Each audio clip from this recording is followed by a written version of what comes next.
Hello, how are you doing? Good afternoon. This is the final Premier League game of the season. Of course, Arsenal against Brighton. It's going to be the last live watch along of the season as well on the channel, of course, until the start of next season. We're going to try and get some sort of coverage from the Emirates. I don't know whether you've seen the protest. There wasn't many people there, actually. It was pouring down with rain. I think a bit more as we build up the kickoff, but we'll go into that the other side of this.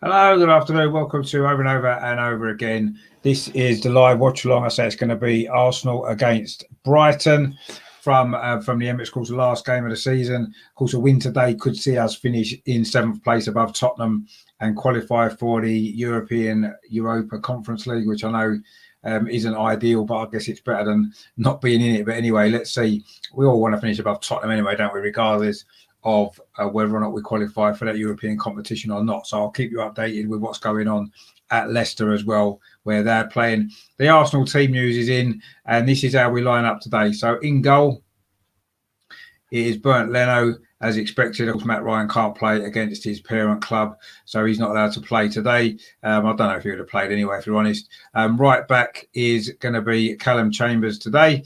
Again, keeping his place at right back. Goes to show that I think Hector Bellerin is definitely on his way out.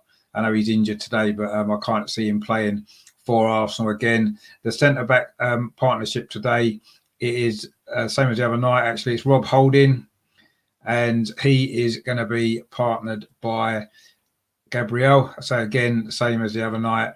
And in fact, it's the same back five because left back is, as expected, Kieran Tierney. The first change comes in midfield. He's back in the starting lineup today following his injury. He's, of course, Granit Xhaka, and he will be partnering in the midfield today as he was the other night. Thomas Partey hopefully can have a slightly better game than he did there. Then the three just in front, keeping his place on the right-hand side, Nicolas Pepe, of course, following those two great goals that he scored against Crystal Palace. On the left-hand side today, actually, a slight change there. We've got Emil Smith-Rowe, looks like he's going to be over on the left-hand side. And in the number 10 position, we have got, when I can find his picture, there he is there. Martin Odegaard is in the number 10 position.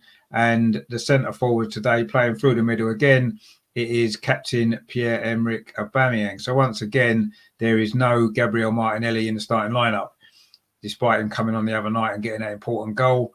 He's still on the bench again, so I don't quite know what he's got to do to get in the team when he's playing a number 10 in Emil Smith-Rowe in the left side position, when he's got a perfectly decent player to play in the left-sided position in the squad on the bench.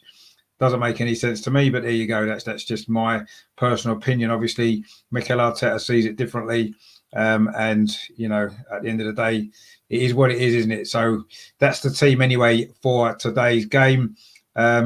You know, I know there seems to be a lot of other stuff going on at the moment. People maybe aren't so, focused on the game with a protest and all that kind of stuff. And the fact that there's going to be 10,000 fans in the Emirates as well. But that's the team we've got. This is our Brighton lineup. In goal, they've got Sanchez. Their back four is White, Webster, Dunk and Burns. So Dunk's back in the team following, I think he was suspended, wasn't he?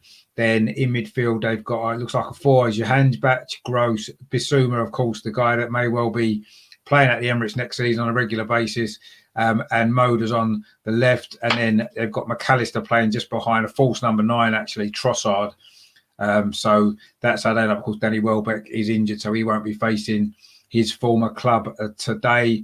On the bench, they've got the young Swiss guy, Zakiri, who mentioned on our show on Friday with the Brighton fans. Well rated he is. He's only on the bench today. along with McGill and Alzate as well, another player that we spoke about the other night. So they're the lineups for this game. And I say on the bench for Arsenal, I'll just run through that. Ron Arson, the goalkeeper, of course, Matt Ryan can't play.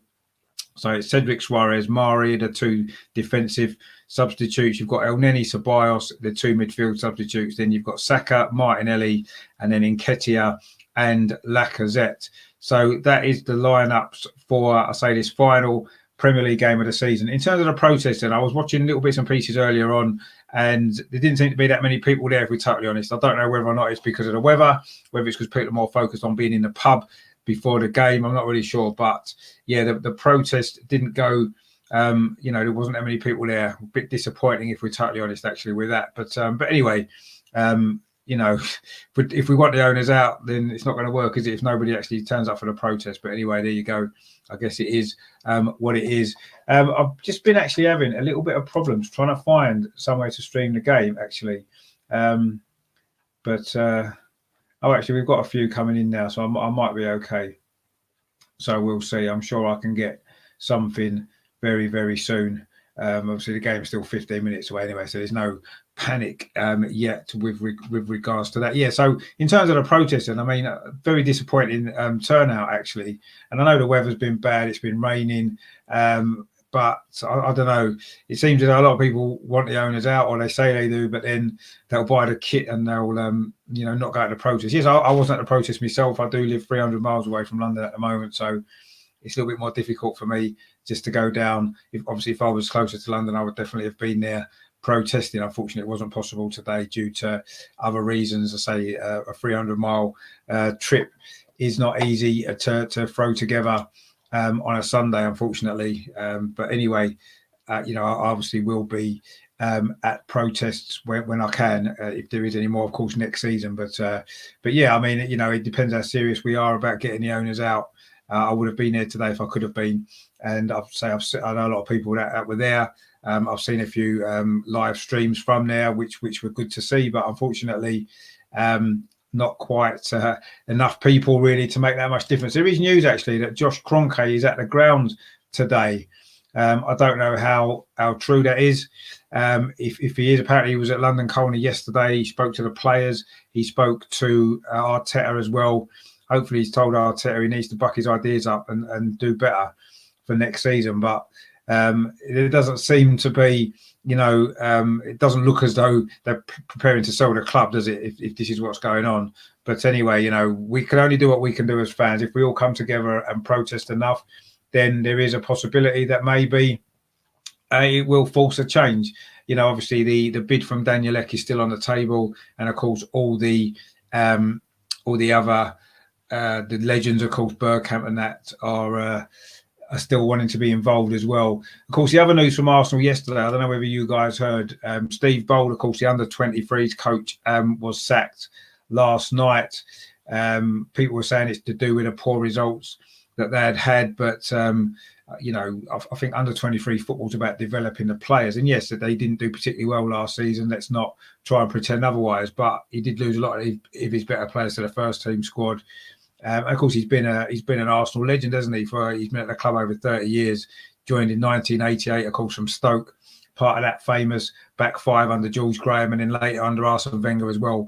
Won a lot of trophies with the club, and obviously was assistant to Arsene Wenger as well. So it seems as though that the club wanted to make a complete break away from that period in the club's history, actually, which to me is a shame, because we need more people that understand the club involved, don't we? Not less.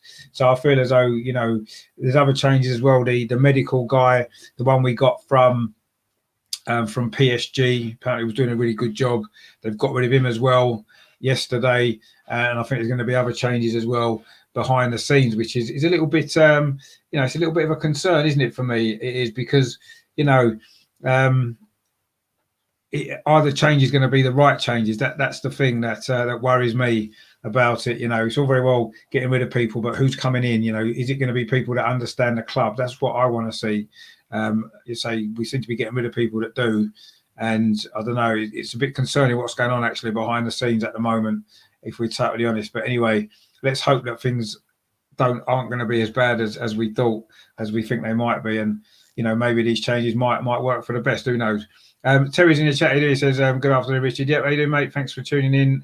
Shane's in as well. How you doing, Shane? Thanks for watching. He says, hi, Rich. The fans in the stadium would have loved Saka and Martinelli to start. For that reason alone, Arteta should have played. No, I totally agree with that. That's a good point. Yeah.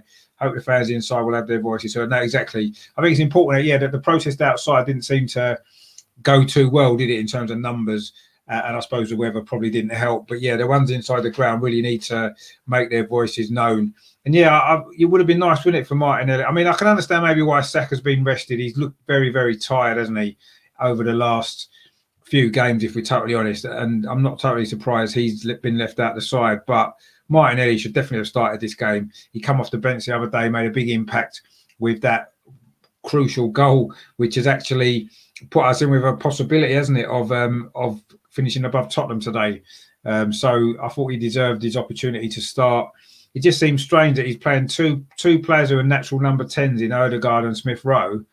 And he's having to play. It looks like it's going to be Smith Rowe more over on that left-hand side. And he's played well there, but, Martinelli's a more natural player in that position, isn't he? So it doesn't seem to make a lot of sense. And again, I'm not sure what Martinelli's done to upset Arteta not to get many games in the team. But anyway, clearly there's some issue there. Something's been going on, I feel, behind the scenes that maybe we don't know about.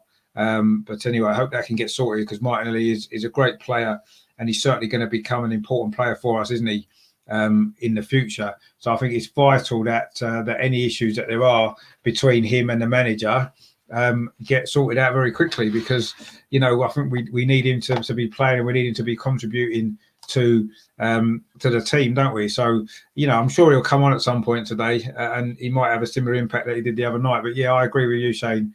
I think with the fans in the stadium, people want to see Martinelli, they want to see Saka, and they want to see Smith Rowe and all these players, don't they? And it would have been great. But, I guess the way Arteta looked at it is he wants to win this game, and he wants to try to qualify for that Conference League, because that's what he's been told that the club want. And, I guess if we're not in Europe at all next season, there's the fact that he's been the manager for the first time in 25 years not to qualify for Europe. That'll be hanging against him as well. So you can kind of understand why he wants to win this game. But I think Martinelli would have given us more of a chance of doing that personally. But anyway, what do I know? I'm not the manager, and we just have to go along with his decisions and hope that it actually works out well, and that we do get the result, obviously, that we want, which is the win today, and Tottenham to drop some points at Leicester. So just to confirm, and with the league table, then Tottenham start the day in 7th place. They've got 59 points. Everton at 8th. They're also on 59 points, but their goal difference is a lot worse off than Tottenham's. And then we're 9th with 58 points. Our goal difference is worse than Tottenham. So if they lost and we drew, it wouldn't be enough for us, unfortunately. We would then finish below Spurs. So the only way we can finish above Tottenham is we have to win, and then Tottenham have to drop points at Leicester. So they need to either lose or draw. And if we win, we would finish above them. Of course, if Everton win, then they would finish above us in that 7th position. Don't forget, Leeds are just below us as well. If they were to win, they're on 56 points. So if they were to win and we were to lose, because our goal difference is better than Leeds, so that would be the only way that would happen. Leeds would then finish above us. So potentially we could finish as low as 10th and as high as 7th. But that's all we're fighting for, which, doesn't seem particularly good, does it? Let's be totally honest. I mean, we're Arsenal. We should be fighting for higher positions in the table, shouldn't we? Let's be totally honest. But it is what it is at the end of the day, and this is a situation. But at least there is a possibility of finishing above Tottenham. And I guess if the word, in our worst season for many years, certainly in the league, I suppose that would be some kind of a meagre consolation from the season, wouldn't it, to finish above them? When you look at where they were in the league before Christmas, where we were, who would have thought that we would actually even been with a chance of finishing above them? So I guess we need to take some small amount of comfort from that, and that's all it is. Let's be honest, it is only a small amount of comfort, because it's nowhere near good enough for Arsenal, is it? Finishing in those sort of positions in the league, it's not acceptable really for an Arsenal team. So but anyway, if we don't finish above Tottenham today, it's going to be even more disappointing, isn't it? And we're going to have to put up with a summer of reflection, perhaps from everybody. Maybe I'm quite looking forward to seeing the fans in the stadium and how that's going to work out. Actually, I've got a different computer set up today, and it's not really working at the moment, I'm afraid. So I'm going to try something a bit different, just to see if I can actually get the right kind of setup that I need to be able to bring you the game. At the moment, there seems to be some slight technical issues, but anyway, I will hopefully get it sorted out as we go along. But let me see what the situation is. I'm sure we'll get there in the end. So yeah, we're what 5 minutes or so away from kickoff.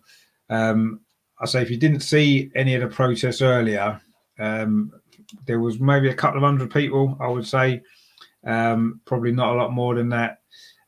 And I don't know, it seemed to be more. I think actually, when you actually think about it, having a protest on the day where fans can finally go back into the ground, I think more people were more excited about being at the ground in the stadium and watching the match live than maybe thinking about protesting. And I think that maybe worked against it to a degree.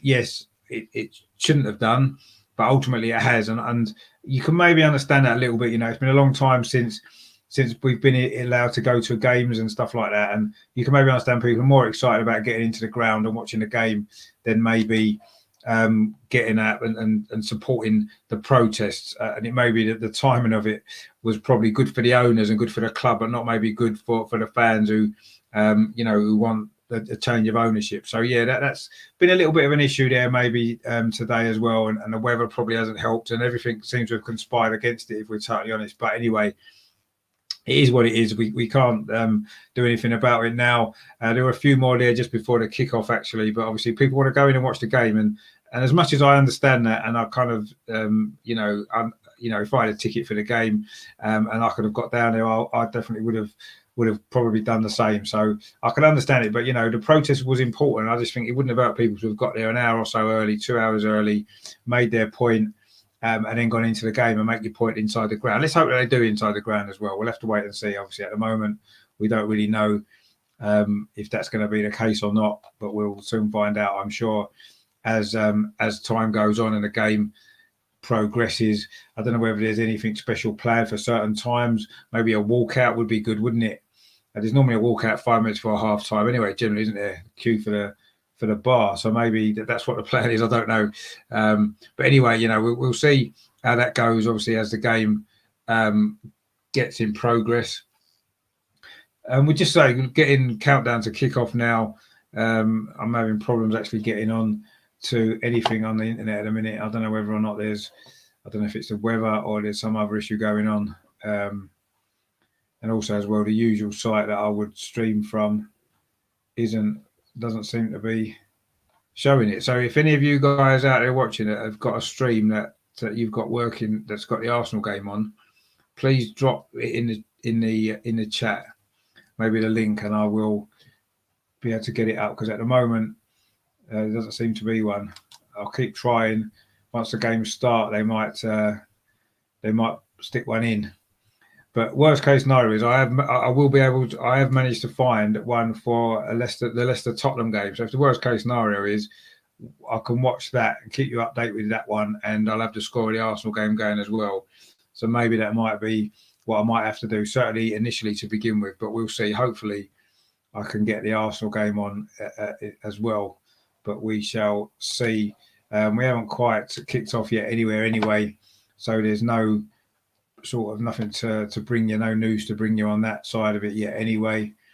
And we'll see what we can do. But yeah, it looks as though I should be able to get the Leicester game, Leicester against Tottenham on, which could be obviously that the result of that is going to sum up whether or not today's a good day for us or not, really, isn't it? Because I know we all desperately want Tottenham to lose, don't we, so that we can finish above them. But of course we do need to win for that to happen. So the two results, even if Tottenham lose, Terry says at Sky Sports Arena, but I don't have Sky. I cancelled that a long time ago because I don't agree with what they do. So unfortunately, I can't watch it on Sky Sports Arena because I don't have it unless it's free. Is it today? Are they showing them for free? I wouldn't have thought so. But anyway, if there's any other DAZN, can anybody watch DAZN? Can you just log in and watch it, or do you need an account or something? Let's have a look. I'll try that then and see. And that looks like you need an account, don't you? So watch it on there. Let's have a look.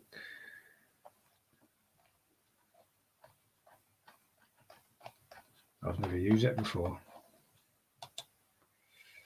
Anyway, let's hope I can find something because at the moment it's not looking too good. But anyway, I'll say what I'll do. Worst case scenario is I'll stick the Tottenham game on, and then I will just kind of update the score. In fact, Arsenal look as though we have kicked off, and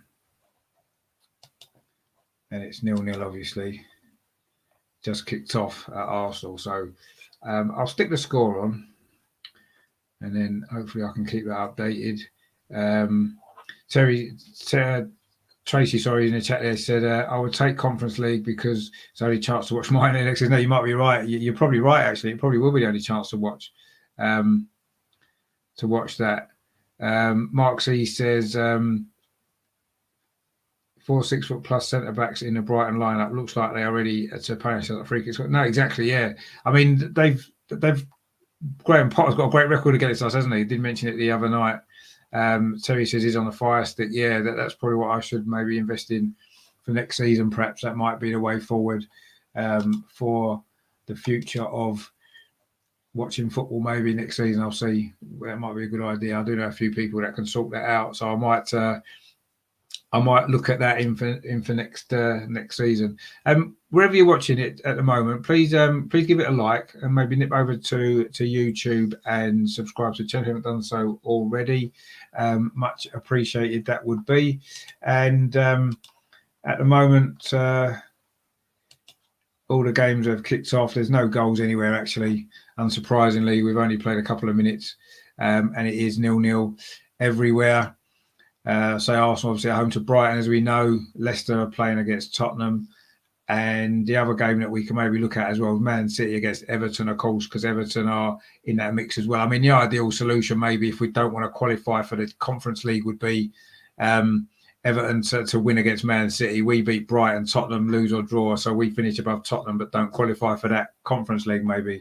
But then, you know, as Tracy rightly points out, being in a Conference League would give us the opportunity to the young players more of an opportunity to get minutes on the pitch. So, you know, it's a difficult one, isn't it? It is a difficult one.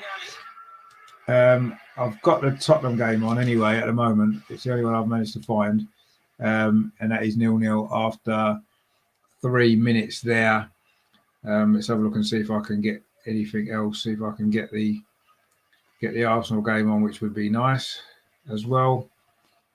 I don't know whether or not they might not be showing it on these streams due to, you know, the fact that all the games are on and they can probably only pick certain ones. Although there is, of course, something riding on the Arsenal game, isn't there? So you'd imagine that they would want to, they'd want to show that, really, wouldn't you? But anyway, at the moment it is Leicester against Tottenham. Obviously, the FA Cup winners Leicester, who you know, have had a good season, haven't they? And they, of course, need a result to try and sneak into the top four, don't they? They need to better Liverpool's result today. So they've got something to play for, which is always good. Always fine towards the last couple of games of the season. If one team's got something to play for and the other one hasn't, that tends to be what maybe swings the result in that team's favour, doesn't it? So I think that it's quite good that Leicester have got something to play for, which is nice. So let's hope that that they can, you know, produce the result that we want, and we can also get the result that we want, and get the result. But yeah, so far there's no goals anywhere in the Premier League. 4 minutes played, it's 0-0 everywhere, as you'd probably expect. Arsenal have got a corner against Brighton, which is going to be an opportunity maybe.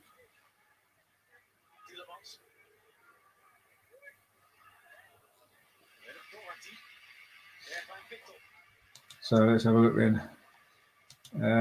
Still 0-0 everywhere. Wonder where the first goal is going to be on this final day. It's quite good actually when all the games are played together. It takes me back to the old days in the 1980s, you know, where, you know, all the games were played at the same time on a Saturday afternoon. I know it's on a Sunday, but it kind of takes me back to them days a little bit, which is nice. It's just a shame that. Well, let's see. Obviously, I can watch a bit of this Leicester game if I so desire, which I don't particularly want to. But at the moment, there doesn't seem to be a lot of options. So unless anybody's got any links anywhere that we can watch the game on, that would be much appreciated. But we'll see what happens. But it is still Leicester 0, Tottenham 0, Arsenal 0, Brighton 0. No goals at the moment to tell you about in the Premier League. Just going to see if I can find somewhere watching this Arsenal game. It's not looking that good at the minute, I've got to be honest. But anyway, let's see what happens. 6 minutes gone currently, and it's 0-0 everywhere. So let's have a little bet on who's going to score the first goal on this final day. I'm going to go with Leeds against West Brom. I'm going to say that's going to be the first goal is going to be in that game. That's going to be my guess. Let me know what you think and see who's going to be right, because that could be quite interesting, couldn't it? Let's see who's going to get the first goal of the final day. Which team? Mark says there, just past the post from pass. Oh, well, maybe his shooting's finally getting a little bit closer then, because normally they go miles away from the goal, don't they? So that's good to hear. But he's finally got one fairly close. But he'll probably get his first goal today, won't he? Just to really, you know, annoy us, because a game that doesn't mean anything really. But anyway, it's a shame, isn't it? Because we have finished the season, obviously, with what, 4 Premier League victories in a row. This would be 5 if we can do it today. And yeah, it's quite frustrating that we haven't maybe managed to do that more consistently throughout the season, isn't it? You know, because we would and we could easily and should maybe have been challenging in that top 6, certainly. Tracy says there, which what is generally last game atmosphere. Well, I mean, it depends on how the season's gone, doesn't it? You know, when we've had a decent season, the last game's brilliant. The atmosphere is fantastic. But when the season's been disappointing, you know, I think if this had been a normal season and fans had been in, there was a full stadium in today, I don't think the atmosphere would have been. There would have been a little bit better because of the fact that, you know, we've got this this possibility to finish above Tottenham, and I think that would have got everybody excited, certainly. But yeah, generally the last day atmosphere is pretty good. If the season's gone well, you know, like previous seasons, we've had maybe an FA Cup final to come. Everybody's excited, or we've got Champions League qualification to fight for. And there's something on the last game, and obviously the only thing resting on this game really is finishing above Tottenham, which you know is something, isn't it? But it's not really where we wanted to be. Mark C says there the first 12 games of the season is what Noble does. Yeah, it was. That was where all the issues were. Terry says there, we're well on top at the moment. Yeah, we haven't. I don't think we've lost the last game of the season, have we? For quite a long time. It's generally we normally go out with a win. So I'd be, you know, pretty confident that will be the case again. That we will win this game, and let's just hope that Leicester can help us out, because that would be really nice. So we're still waiting for this first goal now. So I'm still going for Leeds against West Brom. I think that's going to be the first goal. That's what I'm going to go for. And we'll see. But no, it's still all 0-0s everywhere. Usually on the last day, you do get some strange results, don't you? Some big scores. I remember a 5-5 draw one year, West Brom against Man United, and a few things like that have happened in the past. So there's going to be one. There's going to be probably at least one game on these fixtures today that you're going to get a really, really strange result. Maybe it'll be Man United again against Wolves, possibly. Although Wolves haven't been scoring many goals, have they? So you may be thinking it won't be that one, but possibly Leeds West Brom. Then that could be the one. That just seems to be the game at the moment, doesn't it? I just fancy some goals there. So he says, Mark says, sorry, we're on the break. Odegaard skies one. It's deflected and we've got a corner. Yes, 10 minutes gone. Deflected shot there from Odegaard's given Arsenal a corner. So he says 16 years. I heard earlier the last time we lost. Yeah, I think it is. I'm sure it's been a long time. It can't be 16 years, can it? I seem to remember us losing once at home to Aston Villa on the last day. That must have been, 2012 maybe. I think that's the last time we lost on the last day. So yeah, it's a long time. It is a long time. I mean, 16 years. That would take us back to what? 2005. We did lose the last game in 2005. That was away against Birmingham. I think did you play another game after the Aston Villa game? I remember Darren Bent scored. We lost 2-1. Maybe that wasn't the last. Maybe that was just the last home game. No, we did lose on the last day in 2005. That was to Birmingham away. Actually, we were winning 1-0. I think Bergkamp scored actually. And of course, that was a week before the FA Cup final against Man United, which we ended up winning on penalties. So yeah, there was that could well be our last final game defeat. Actually, yeah, maybe that's right then. I think the Aston Villa one I was thinking of was at home. We lost our last home game. I think that might be the last time we've lost our last game at home. So, but yeah, it's one of them, isn't it? So hopefully we will continue that run. See, the thing is, we have generally, haven't we, in history, finished the season well. We do generally finish the season strongly, don't we? You know, when we were under Arsene Wenger, we used to finish it strongly because we were chasing the Champions League places, and you know, or there's no pressure on us at all because we've already qualified or whatever it is. And this season, you know, as soon as the pressure's dropped because we're out of the Europa League, suddenly we're playing with a little bit more freedom and winning games. So yeah, it's one of them, isn't it? It's I don't know. Obviously, I would like to see us be able to produce run of form like this when it matters. You know, when we need to win games to keep us where we need to be in the league. You know, and regardless of what happens in these games today.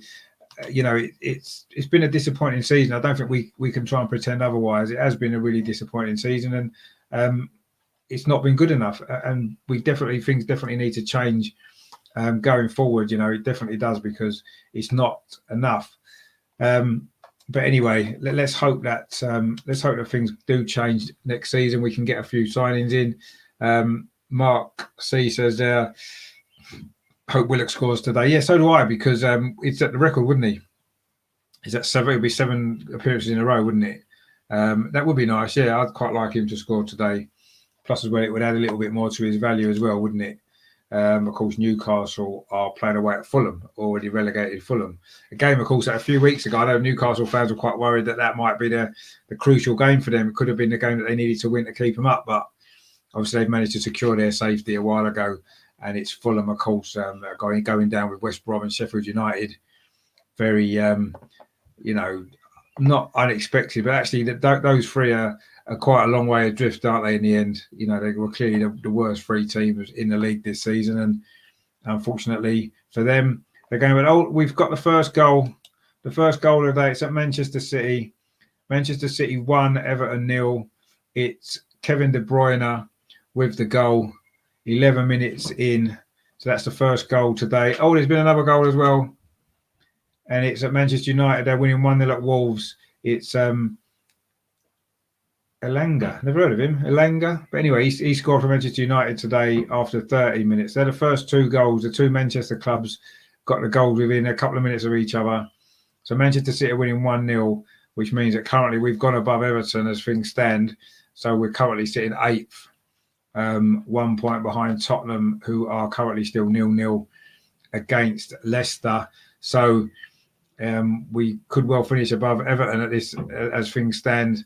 it's not often that Man City, lose when they've gone up, when they've gone in front, especially at home. Where of course they did in their last home game against Chelsea, wasn't it? So you never know. But Everton, they've been good away from home actually. So I wouldn't be surprised if they can maybe get a draw there. But of course, if we win, that would be enough for us to finish above them anyway. But they're the only 2 goals so far. Man City 1, Everton 0, Wolves 0, Manchester United 1. So not many goals around the Premier League at the moment.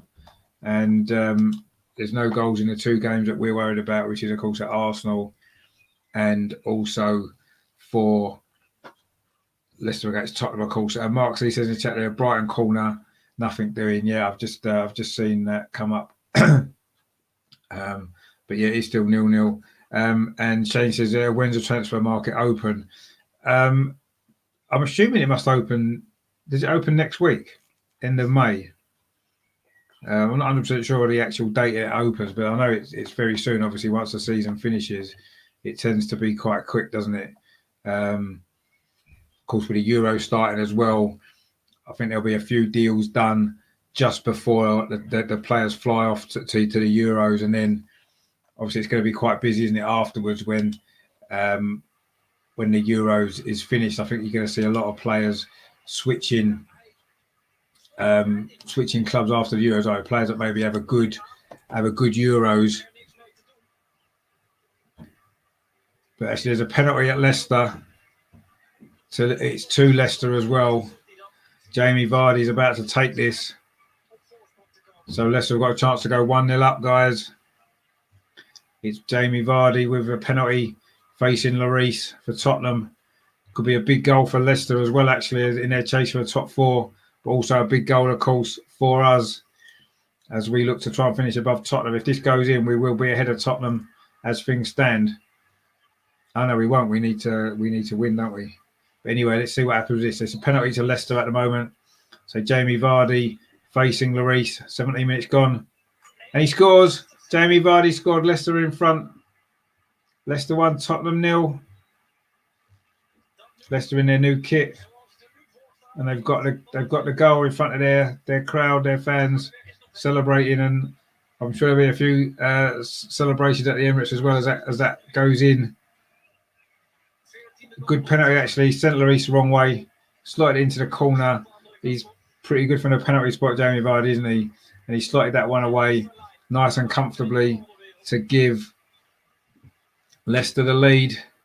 Exciting times. Suddenly, we need to win our game now, don't we? And then we will finish above them. In fact, it was Vardy that was fouled, surprisingly enough. Leicester have had a lot of penalties this season, haven't they? Actually, Leeds have scored as well. I said Leeds would be the game with the goals, and it's Rodrigo has scored for Leeds against West Brom. Now 1-0 up. And also Man City have actually scored a second goal. It's Jesus, 14 minutes. So 2 goals in the first 14 minutes. Looks like Everton are going to be losing that game. So it's just really on us now to win if Tottenham result stays the same.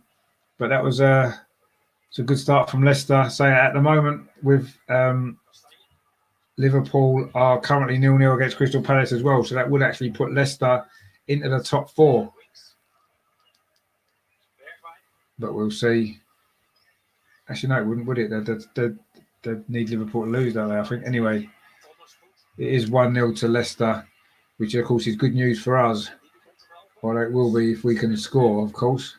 It won't be. It'll be meaningless if we don't win a game. But Leicester coming forward again, looking dangerous here. Actually, it's played through to Vardy again inside the penalty area, but that was Sanchez, I think, for Tottenham, cleared up, and Vardy was looking for another penalty actually, but I don't think he was going to get another one. One's enough, isn't it? Let's be honest. Mark C says there, we're keeping a lot of possession in the Brighton half, looking for gaps. That kind of seems to sum up a lot of Arsenal games, doesn't it? This season, unfortunately, we tend to be doing that quite a lot, don't we? Keeping possession in non-dangerous areas of the pitch. But anyway, so the only goal so far, Leeds 1, West Brom 0, Rodrigo, Leicester 1, Tottenham 0, Jamie Vardy penalty, Man City 2, Everton 0, De Bruyne and Jesus, and Wolves 0, Manchester United 1, and that goal was scored by Ilanga. Never heard of him actually. He must be a young player coming through their academy. So good luck to him. Obviously, getting a goal must be one of his first games. I've not heard of him before. So well done to him. Actually, no. As things stand at the moment, Leicester are third because Chelsea are 0-0, Liverpool are 0-0, and Leicester are winning. So they're currently sitting third at the moment, thanks to that goal. And Tottenham and Arsenal are level on points on 59. But Tottenham have got that better goal difference. So a lack of goals could well come back to haunt us unless things change. Terry says, has Uber touched the ball yet, or are we playing with 10 men to give Brighton a chance? Well, that would sum up what's happened recently a lot anyway. In fact, Leicester are making a substitution. Fofana is going off with an injury, and it's Mendy coming on for Leicester. So, of course, Fofana, who everybody's mentioned enough times, was Saliba's defensive partner, wasn't he? He's now gone off, and Mendy's come on for Leicester, so they're having to make a defensive change early in this game, but they are currently 1-0 ahead, which I say puts them in the top four and gives us the opportunity now to try to finish above Tottenham. But we do need to win, remember.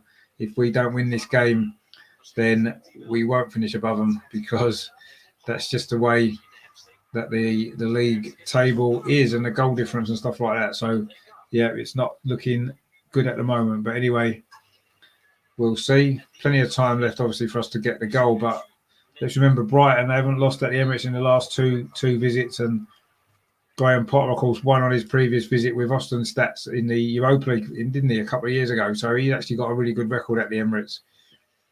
So let's bear that in mind as well. It's certainly not going to be an easy game, this, and it hasn't been the first 20 minutes or so. It is still currently 0-0, and I say there's been no other goals apart from the ones I've already told you about.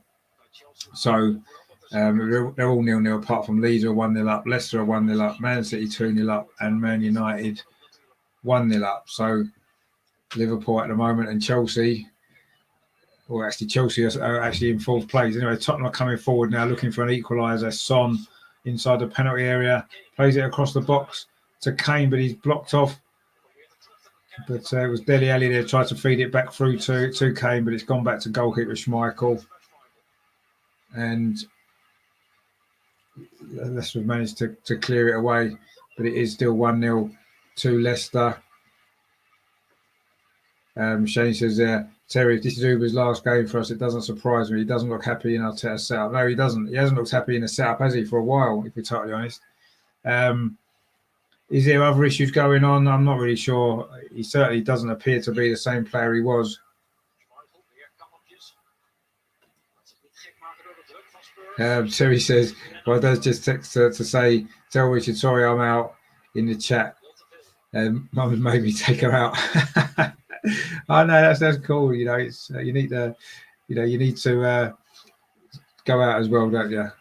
Luckily, this is the last game, so we'll all have a bit more time on our hands to go out and do other stuff in the next few months over the summer, won't we? Hopefully, the weather might pick up, because it's pretty dreadful for late May, isn't it? Which isn't ideal. But anyway, I guess can't do much about the weather, can we? Just have to hope that it does pick up. Newcastle have scored at Fulham, and it is. Oh, hang on, it's just disappeared. It said Joe Willock had scored. Has that been ruled out? It said Joe Willock had scored, would be the record, but the goals disappeared. No, it's back up. It is Joe Willock. Joe Willock has scored for Newcastle. He's got the record then, 7 in a row he scored in. Fantastic achievement for Joe Willock, and now he's worth, 100 million? So Newcastle, if you want him, it's 100 million. You'll have to pay, because he's just got another goal. Well, just give us, say, maximum, actually. That'll probably do, won't it? That'll be a fair deal. Yeah, so Joe Willock scored for Newcastle. They're 1-0 up at Fulham. That is the latest goal on this final day. Harry Kane was trying to find a goal for Tottenham, but he got crowded out in a penalty area, and Tottenham have a corner instead. It's their first corner of the game. 25 minutes played nearly. And Arsenal, of course, is still 0-0. 24 minutes played at the Emirates. Looks like Aubameyang's just missed a header,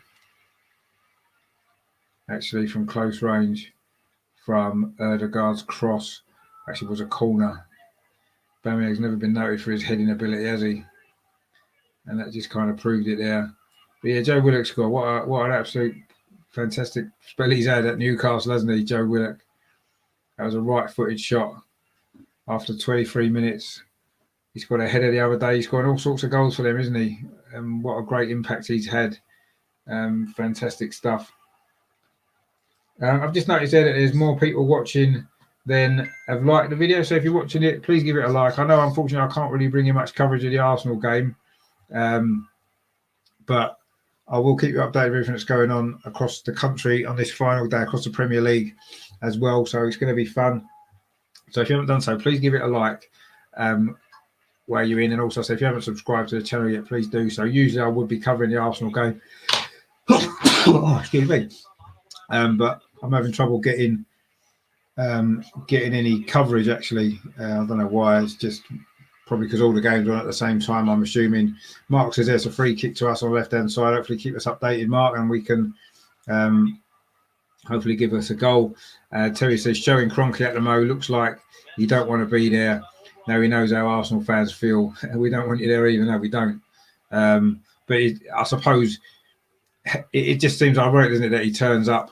Mark says the free kick was rubbish, ends up with Brighton breaking on us. Well, that's not very good, is it? We don't want to see that. They're quite dangerous on the counter-attack, Brighton. We've seen that in a number of their games this season. They played good football, Brighton, this season, actually. They've played some really good football. And, we knew how difficult the game was going to be today. But anyway, Tottenham are doing their bit to help us by losing at the moment to Leicester. And I say Leicester will, at the moment, are in the top four. They will be finishing in the top four if it finishes like this. But unless we can get a goal and get a win, unfortunately, it will mean Tottenham will finish above us. And it's just going to be on goal difference as well of 6 goals, which will be really, really frustrating when you think of the amount of, chances that we've missed and the amount of really poor goals that we've given away. Mark says they're straight up the other end where Partey brings a save out of Sanchez. Oh, well, Partey's getting closer, isn't he? He actually had a shot on target. That's unusual, isn't it? Because usually his shots go nowhere near the goal. And he's had one already close. And he's now made a save off the goalkeeper. So I think his next one's going in. I'm almost convinced of it now. His next shot is going in. And that'll be good. Oh, Sheffield United have scored against Burnley. Another goal. McGoldrick, their top scorer this season, has got a goal for Sheffield United. They're going to finish bottom regardless, but are they going to go out of the Premier League at least with a victory to celebrate? Not had very many of them this season, have they? 5, I think they've won. That's it, isn't it? But they might have possibly a victory to celebrate maybe in this game today, but we'll see. Still early days, of course, as we know. So don't forget to give the show a like as well if you're enjoying it. Shane says there, Tierney is a fan's favourite. Partey just might score today. Well, he might do, yeah. He seems like he's getting closer. Let's hope so. Mark says there, another free kick to us, central, 25 yards out. Could be a good opportunity. Not sure who would take it. Of course, the last free kick we scored was Willian, wasn't it? And Willian, of course, isn't even on the bench today, is he? I think it's quite obvious that he's played his last game for us. It didn't really work out, did it? I'm quite surprised, actually, about how that gone for him, because he's a quality player. He was a quality player for Chelsea, and for some reason, it's just not worked out, is it? And it's quite frustrating, if we're totally honest. But anyway, it is what it is, and there's nothing we can do about it. It hasn't worked out, and I think he's better off going. Mark says Xhaka to spank one deflected, nothing doing. Yeah, of course. Yeah, Xhaka's obviously scored a free kick as well, didn't he, against Chelsea earlier in the season? He scored 1 or 2, hasn't he, before? So yeah, I guess he might be a good option for free kicks perhaps in this particular game. So because any more goals anywhere else? No more goals.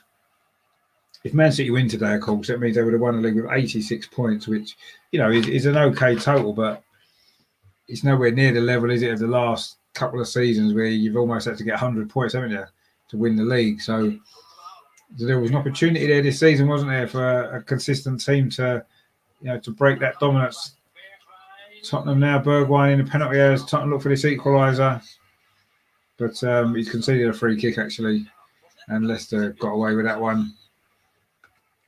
So 29 minutes played at the Emirates, 30 minutes played, sorry, at the Emirates. It is still 0-0. And so Granit Xhaka's free kick there was deflected and came to nothing. Any more goals? No. Still, the only goals there are have been the goals I've told you about.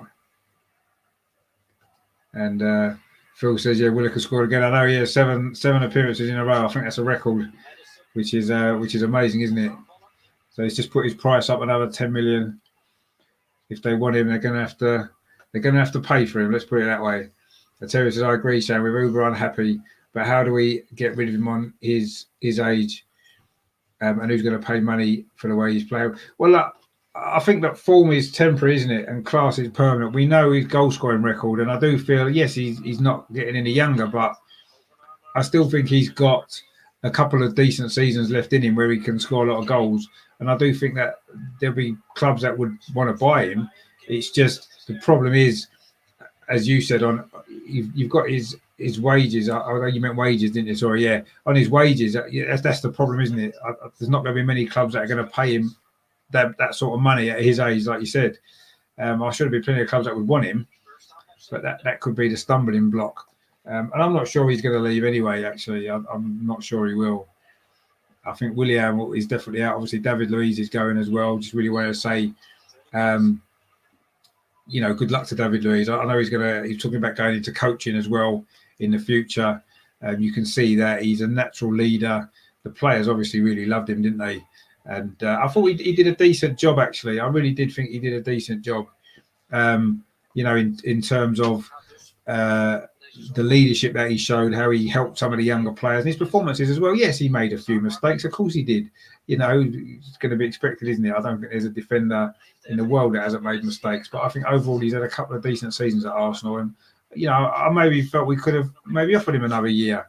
But maybe he didn't want to stay. Maybe he wants to go off and start his coaching career. Shane says, Basuma's quality. Yeah, we know his quality. He's a fantastic player, isn't he? Let's hope that we can get that deal done. Sort it out straight after the game tonight. Just get him to sign while he's there. Easier said than done, isn't it? Terry says, sorry, it was supposed to be ways. Yeah, no, I thought it was once I reread it again. I thought that's what it was. Any more goals? Yeah, West Ham have scored against Southampton. 4-0 have scored for West Ham, so they're winning 1-0 as well. And they, of course, are going to finish sixth, aren't they, in the table? So, yeah, it's a good season for West Ham. They're going to be in the Europa League next year. Fully deserve it as well, actually, for how they've played this season. In fact, there's only 3 games now without a goal in the Premier League. It's our game, Aston Villa against Chelsea, and Liverpool Crystal Palace. All the other games have got goals in. You do usually get goals, I say, on the last day. So hopefully we can find a couple in, the remainder of this first half and in the second half as well. But let's see how it works out. But I say at the moment, then it's Newcastle winning 1-0 at Fulham. Joe Willock with the goal, as we said, broke the record. Congratulations to him. Fully deserved as well. He's been playing brilliantly up there for Newcastle. Leeds are winning 1-0 against West Brom. That was Rodrigo. So Leicester are beating Tottenham 1-0, which is good news for us if we can win. That was a penalty from Jamie Vardy. Man City are 2-up against Everton. That was De Bruyne and Jesus. Sheffield United are beating Burnley 1-0. That is McGoldrick with the goal. West Ham are 1-up against Southampton, 4-0, and Man United winning 1-0 at Wolves. And they're the goals so far in the Premier League. So Leicester are currently sitting in third place. After, of course, blowing the top 4 last season. They won't want to do it again, will they? So it's quite important for them, I think, that they can get a result here, which obviously is going to help us as well if we can win. As I say, at the moment, that's not happening. It is 0-0. Terry says, please, Arteta, sell Willock. Please don't bring him back and ruin his career. No, I agree. Clearly, playing at Newcastle suits him, doesn't it? whether he's given more freedom in the team. But yeah, I think we should sell him. We'll get good money for him now. Obviously, his value's increased, hasn't it, in the last couple of months with his performances at Newcastle, and I think it will make sense for both Newcastle and also for us, I think, and for the player. So yeah, I think we need to get that done, and let's hope that we do. Terry says we're getting closer and closer. Must score soon, surely. Let's hope so. And then Mark Lee says Brighton nearly scored, have they? Oh, that wouldn't be good, would it? We don't want to go 1-0 down against a team with all them 6'5" defenders, do we? Shane says we're all over them. It would be an Arsenal thing to do going into half-time, 1 down. We seem to be very high. Party sliding into block.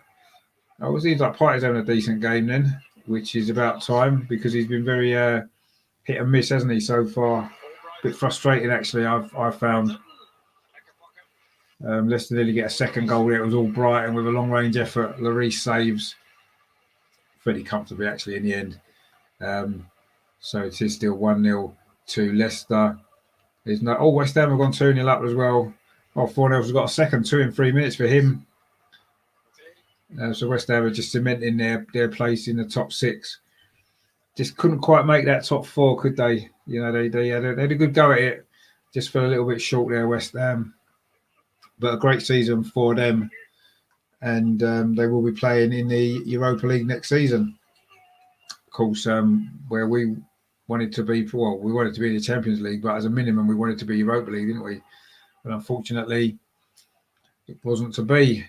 And to say it's going to be West Ham taking that place next season.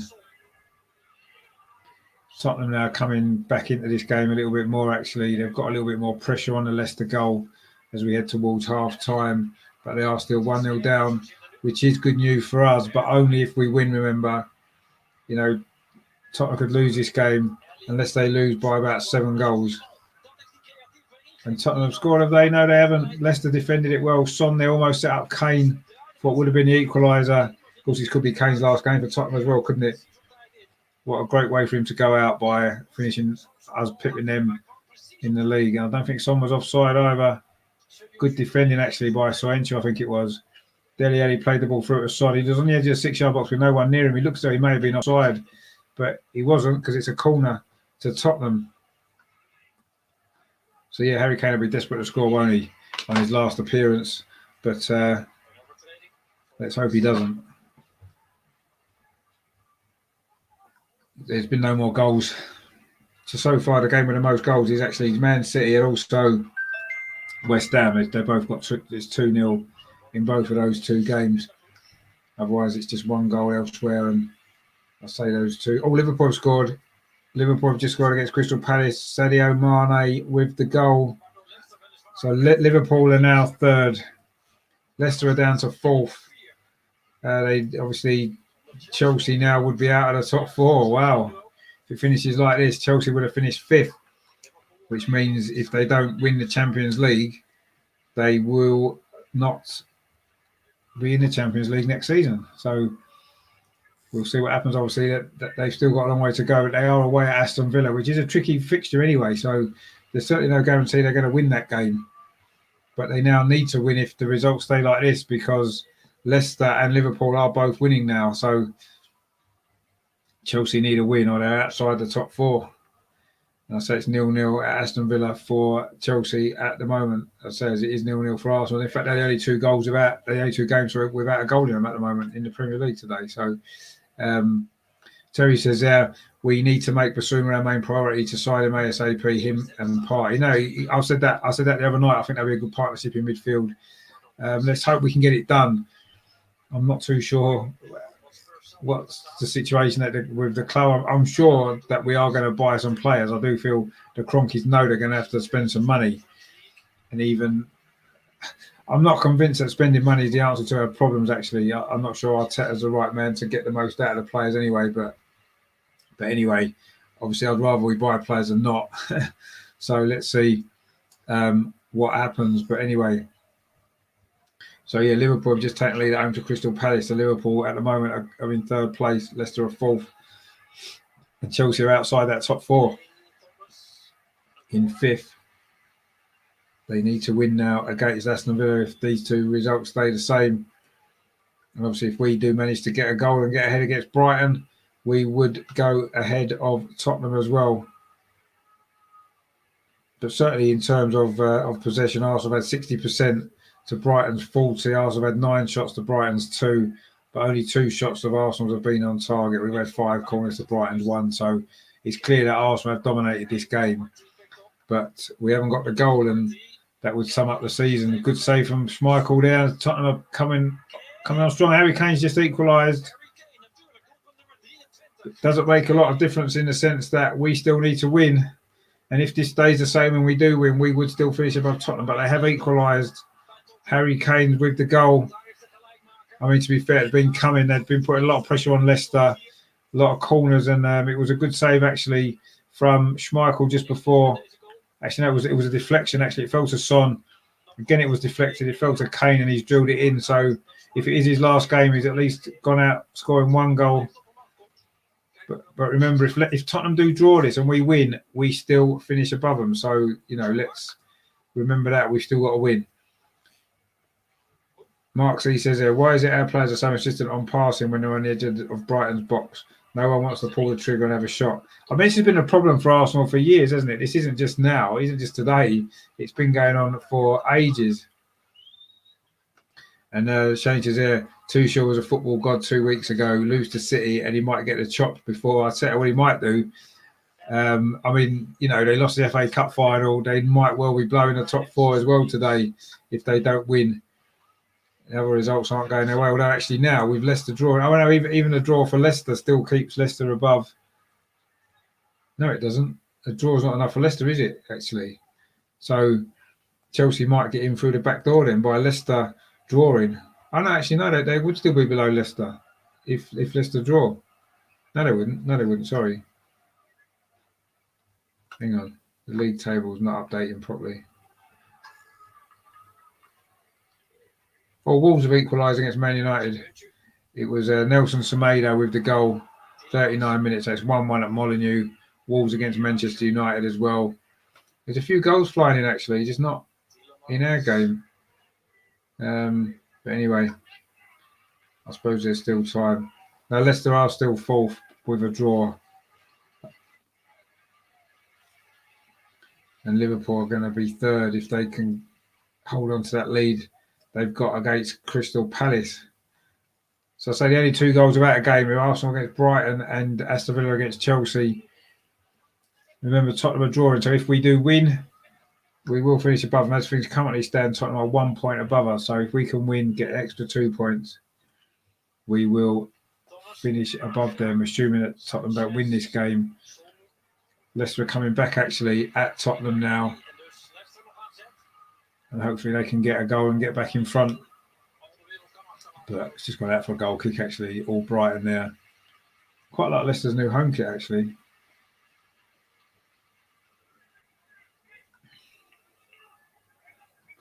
But yeah, there's not been any more goals since that last update.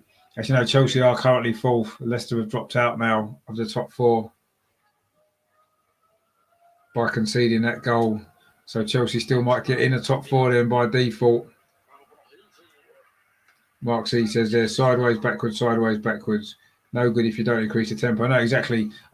That's been happening all season, hasn't it? We're trying to play this Man City style, if you like, which works for Man City because one, as you said there, they do it all a lot quicker. And secondly, they've obviously got a lot better players as well.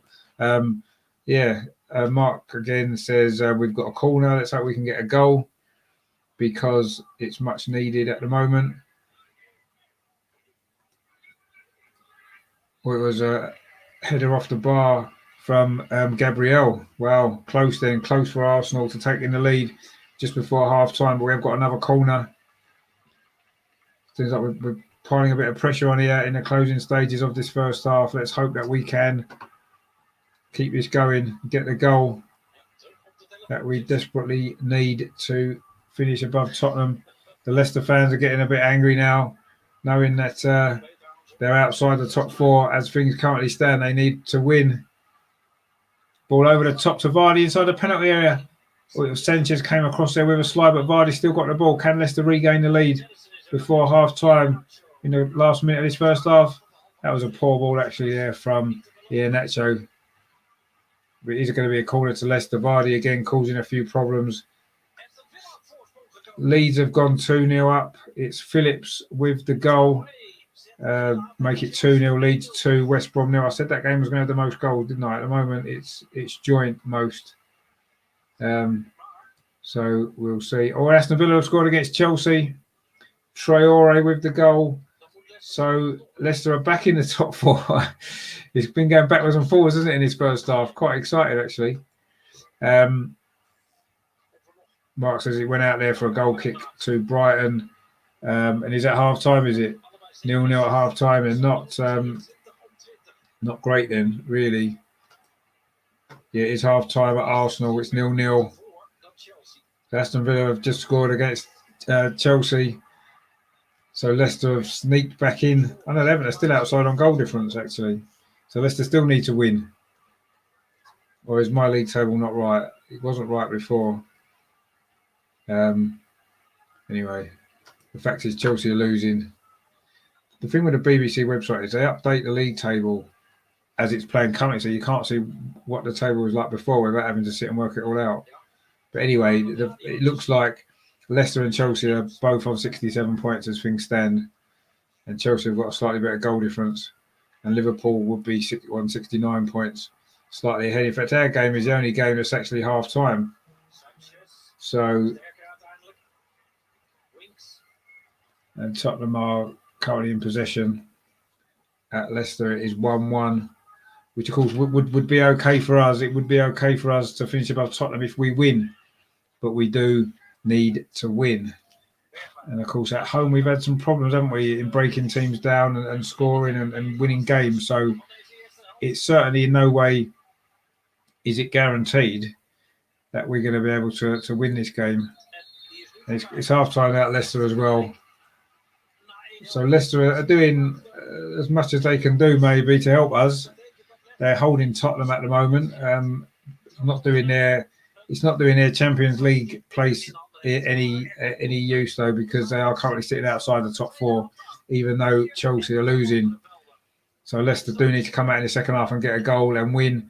We're getting the half-time scores in now from all around the Premier League. It's Arsenal 0, Brighton 0, Fulham 0, Newcastle 1. That's a goal from Joe Willock, the 7th game in a row for him that he scored in.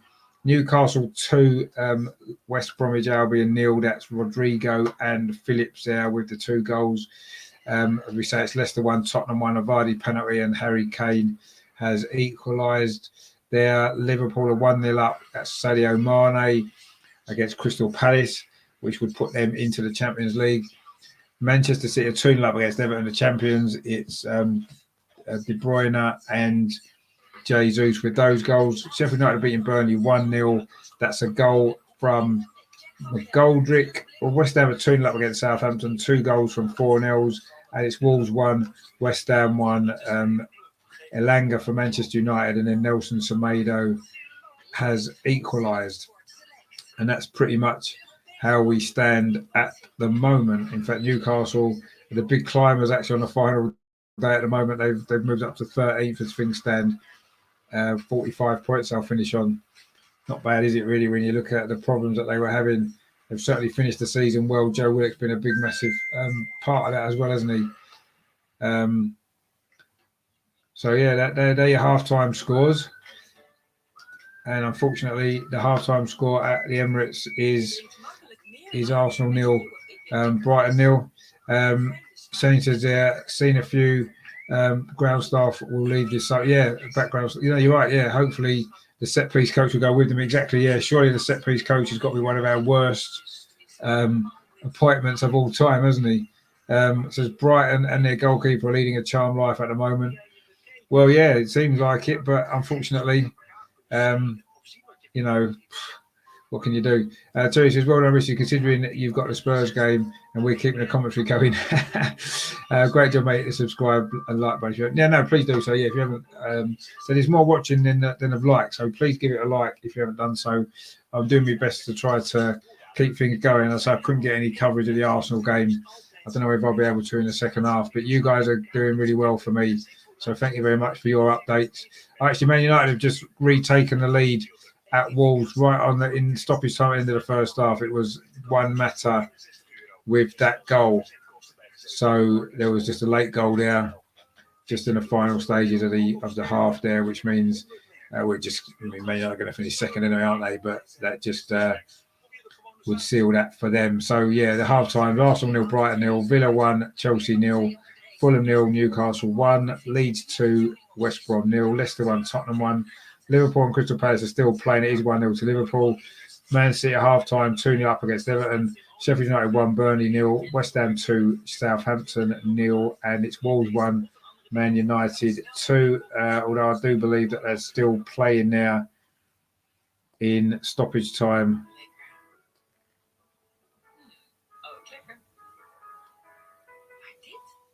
Is it a penalty? It was like that. Was that a penalty? And there was a penalty. Didn't actually say it's a penalty unless you missed a penalty. It was a follow up. Anyway, Man United are winning 2-1 at Wolves. A late goal there just before half time. So there's 10 games currently going on in the Premier League, and there's been goals in 9 of them, and no goals in 1 of them. And guess which one's got the no goals? Yep. You've guessed it. Our game.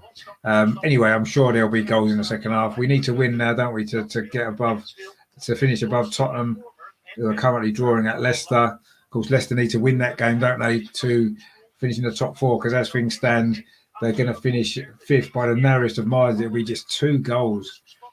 Wow, they're just 2 goals away from Chelsea on goal difference. They're currently level on points, but obviously a win for Leicester.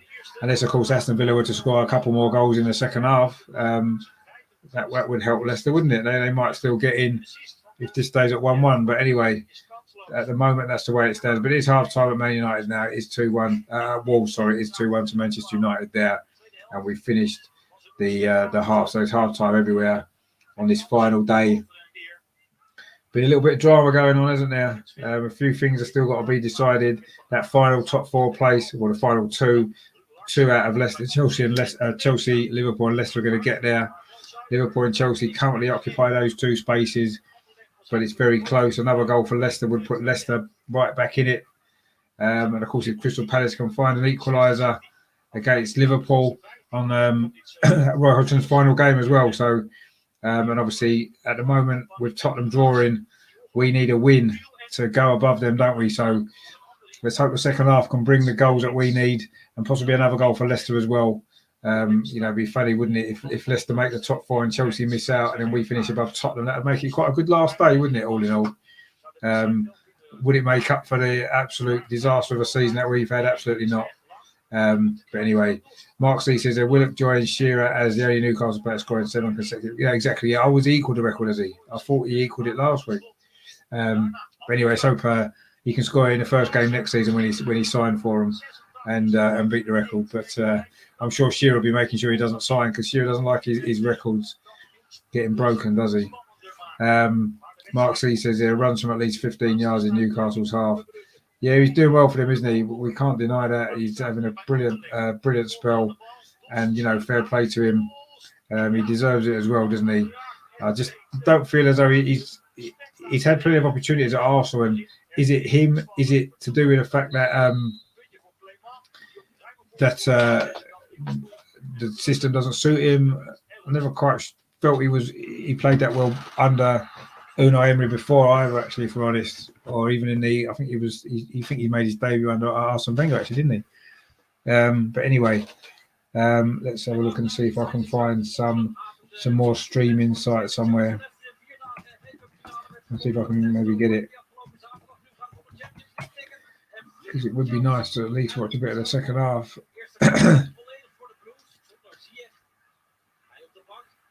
But we'll see.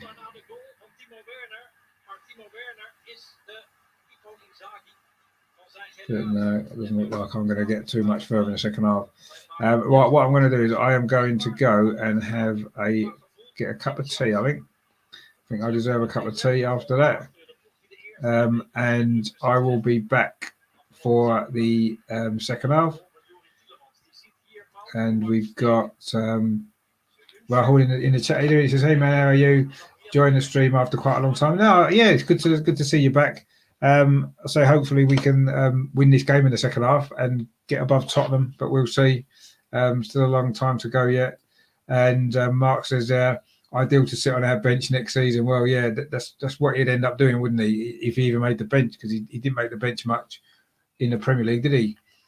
Before he went on loan. So yeah, we'll have to see how that kind of works out, really, won't we? But anyway, I'm going to go and get a cup of tea and come back for the second half very, very soon. So please stay tuned, because I'm not going to be too far away.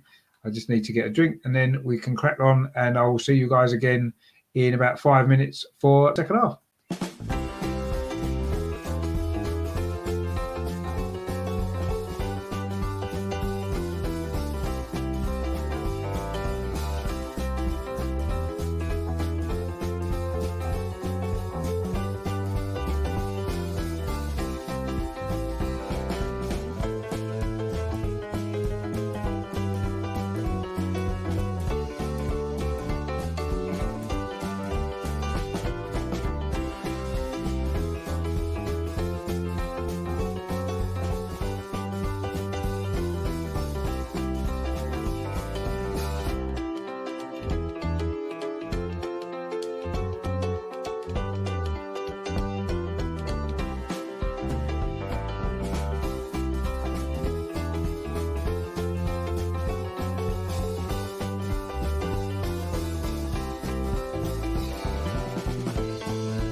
Hello, how are you doing? Back again for the second half, starting very soon.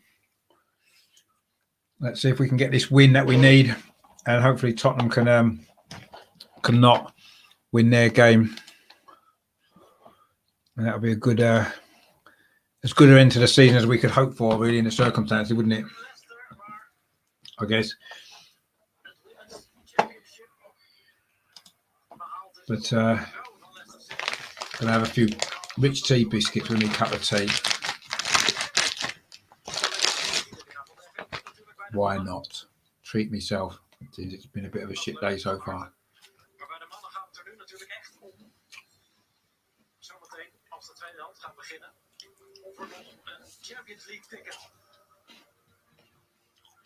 Leicester women's team are parading the women's championship, of course, which they won, having a WSL next season, of course. So that's nice for them. Look forward to playing against them with the Arsenal women, of course. Game that I'll be no doubt featuring on the channel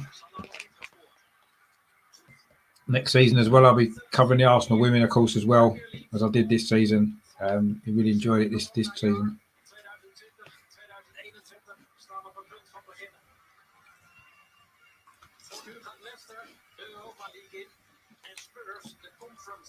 So teams are back out of Leicester.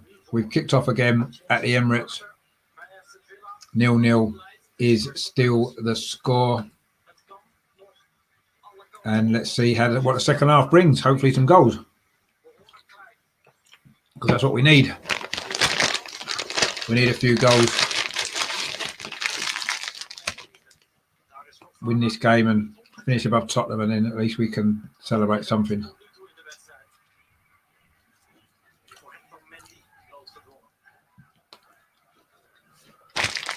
Of course, let's remember, with Everton losing, if we do win and Tottenham draw, we will finish 7th and qualify for that Conference League as well. So whether that's good or bad, I don't know. But beggars can't be choosers if that's the way it works out. And that's the way it works out, you know. And you know, obviously we want to try and finish as high as we can. And of course, finishing 7th would be an improvement on last year, wouldn't it, by 1 place, which still isn't ideal. And it will still be the lowest 2 consecutive finishes that we've had since the mid-1970s. But even so, prior to that, it was 2 7th place finishes, wasn't it, in the mid-1980s, 84 and 85, I think it was, wasn't it? Or was it 85 and 86, possibly? We finished 7th 2 seasons in a row. But we haven't finished 8th and 7th as 2 consecutive finishes, or 2 8th place finishes. I say as low as that since the mid-70s. That was 16th and 17th, actually. So that was probably even worse. But even so, you know, it is what it is. And let's hope that we can, finish the season on a high 5 wins in a row, and maybe we can start to look forward to next season with a little bit more optimism that things may actually improve, because you know this season has been a disaster, really. I don't think I've enjoyed a season less than this, probably since the mid-1980s, actually. So yeah, it has been really, really poor. But you know, there's reason to be optimistic now, isn't there? With 10,000 fans in the stadium now today, obviously looking at next season, hopefully that number will increase to be full capacities again, which would be fantastic, wouldn't it? So let's hope that's the case, and let's hope that we can all enjoy our football a little bit more next season, and that Arsenal will obviously do a lot better.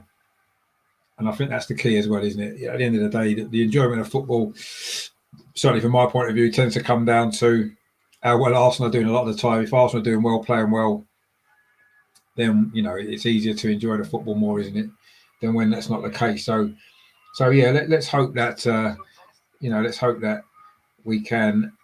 Oh, hang on, it's been a goal. There's a goal. We've taken the lead. Guess who it is? It is. Hang on, I won't tell you yet. But there is.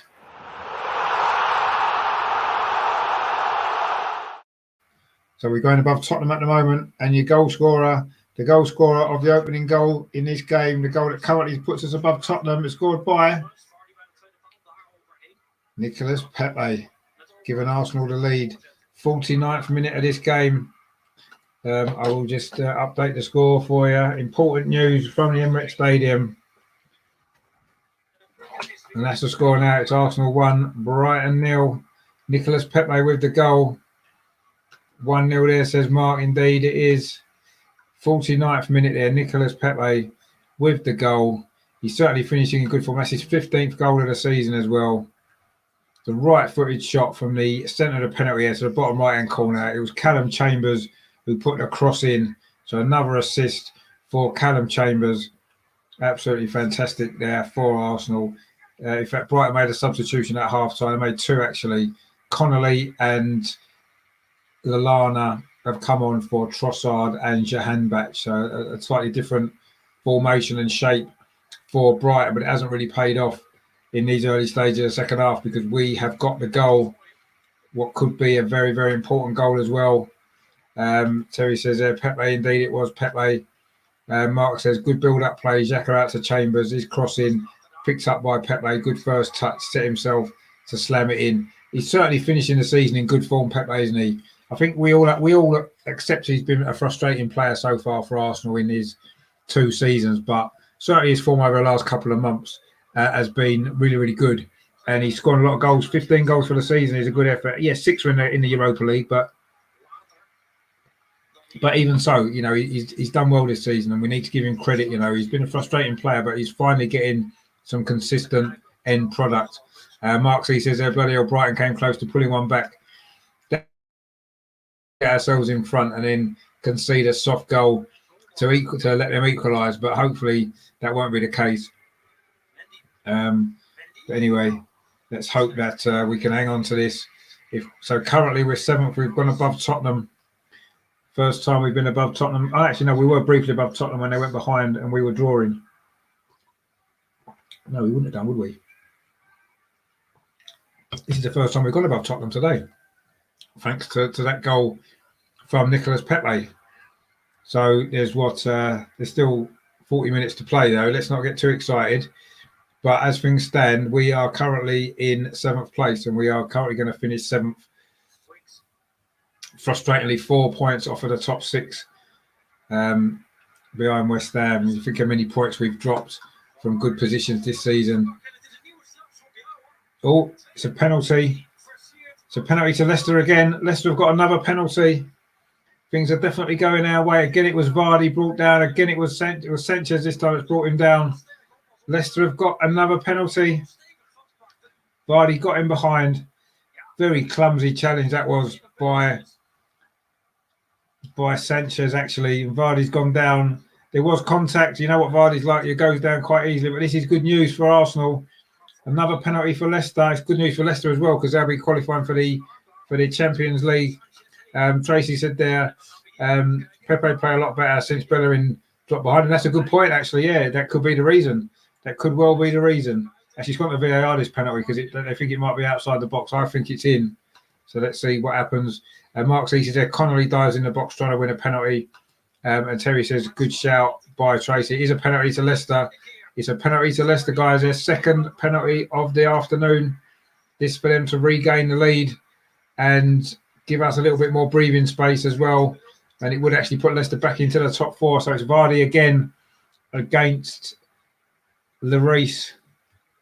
Vardy for his second penalty. Can he beat the Frenchman again? Jamie Vardy. And he puts it in.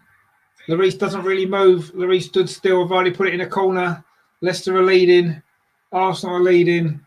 It's all going a bit Spursy, isn't it, at the moment in the Premier League? And Leicester are back in the top 4 as well, as things stand. Still a long way to go, of course, though. But Leicester have regained their lead. Another penalty from Vardy, put right in the corner. Good penalty. There's no saving that. I mean, Lloris basically stood there in the middle. Maybe he thought that he might just try a little dink. Ivan took an earlier penalty. Sometimes that's what they do, don't they, for the second penalty? But this one he put in a corner, bottom right-hand corner, or the left-hand corner as Lloris looked. And Leicester lead. And yeah, wow. It's all going a bit. It's going Arsenal's way. The start of the second half, Arsenal have scored, and now Leicester have scored. And it's exciting stuff. at the moment, and Leicester are back in the top 4 as things stand. Vardy with 2 penalties. Wow. Excitement on the final day. As we knew there would be. There's always drama on the last day somewhere along the line. Didn't look like it was going to be a lot, did there, when you look at how things were, but suddenly there is a little bit of late drama now on the final day of the season, which is good to see. So just to reiterate, Arsenal 1-0 up against Brighton, Nicolas Pepe with the goal. Tottenham are now losing 2-1, so we're actually 2 points above Tottenham with 35 minutes or so to play in this game. And I say Leicester are back in the top 4 as well as things stand. But there's still plenty of time for some more twists and turns on the final day. So Leicester are 2 points above Chelsea, who are now down in 5th place. And we're 2 points above Tottenham in 7th, and Tottenham are 8th. So lots of excitement still and drama.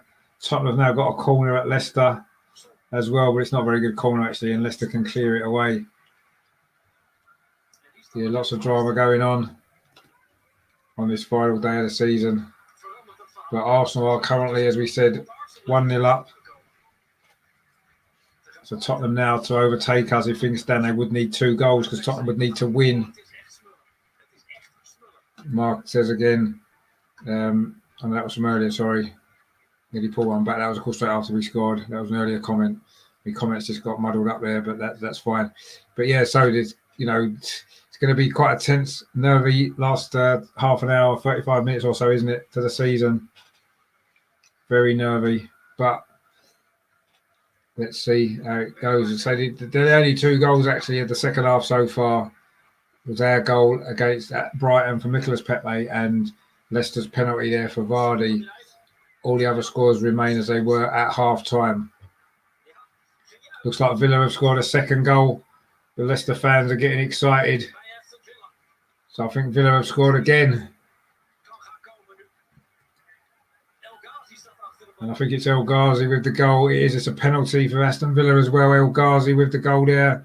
So as things stand, Chelsea will be missing out on the top 4. And Arsenal will be finishing above Tottenham and qualifying for the Europa Conference League. What drama there is on this last day. Should we have had a penalty? Sky seems to think so, says Terry there. Or, well, maybe we should have done. But anyway, Kane now for Tottenham. You lift it over the bar. Terrible finish there by Kane, trying to equalise for Tottenham. But remember, they would now need 2 goals to finish above us as long as it stays at least at 1-0 to Arsenal with Nicolas Pepe's goal. We're coming up to what?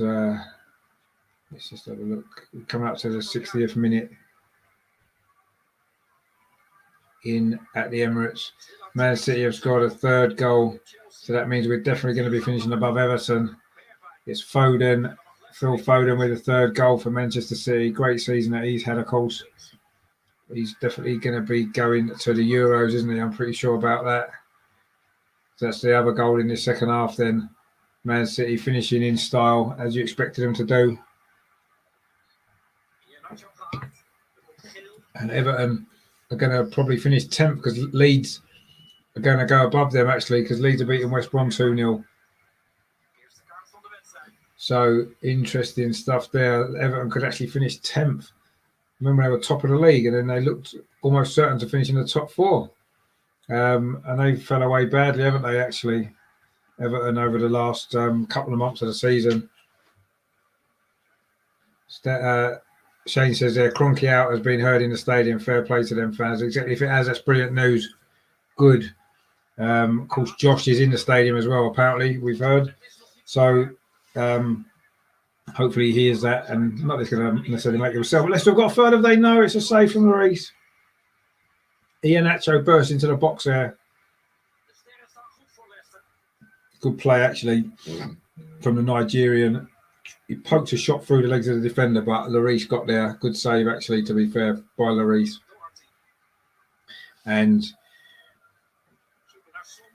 Tottenham coming back there, but Schmeichel's done well. In fact, I think he might have won a free kick. There's a bit of a collision there with is it Son? And Son's gone down, but he's going to be fine.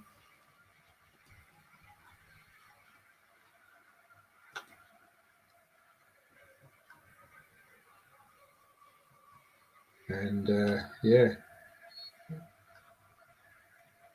Oh, and it's 2-0. It's 2-0. It's 2-0, people. It is 2-0. 2 seconds. Here we go. Here we go.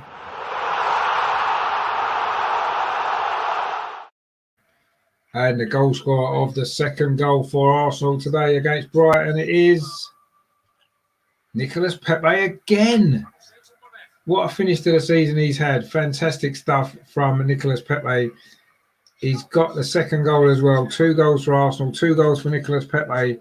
And not only are we getting very, very close to St Totteringham's Day, we're also going to qualify for the European Conference League.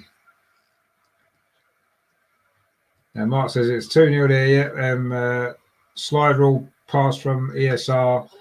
That was Odegaard. Yeah, I always get them two confused as well. Odegaard pass, Pepe with the finish. 2-0. If Chelsea don't, and Terry says if Chelsea don't make 4th, do you reckon they'll spend 200 million more than us in this transfer window?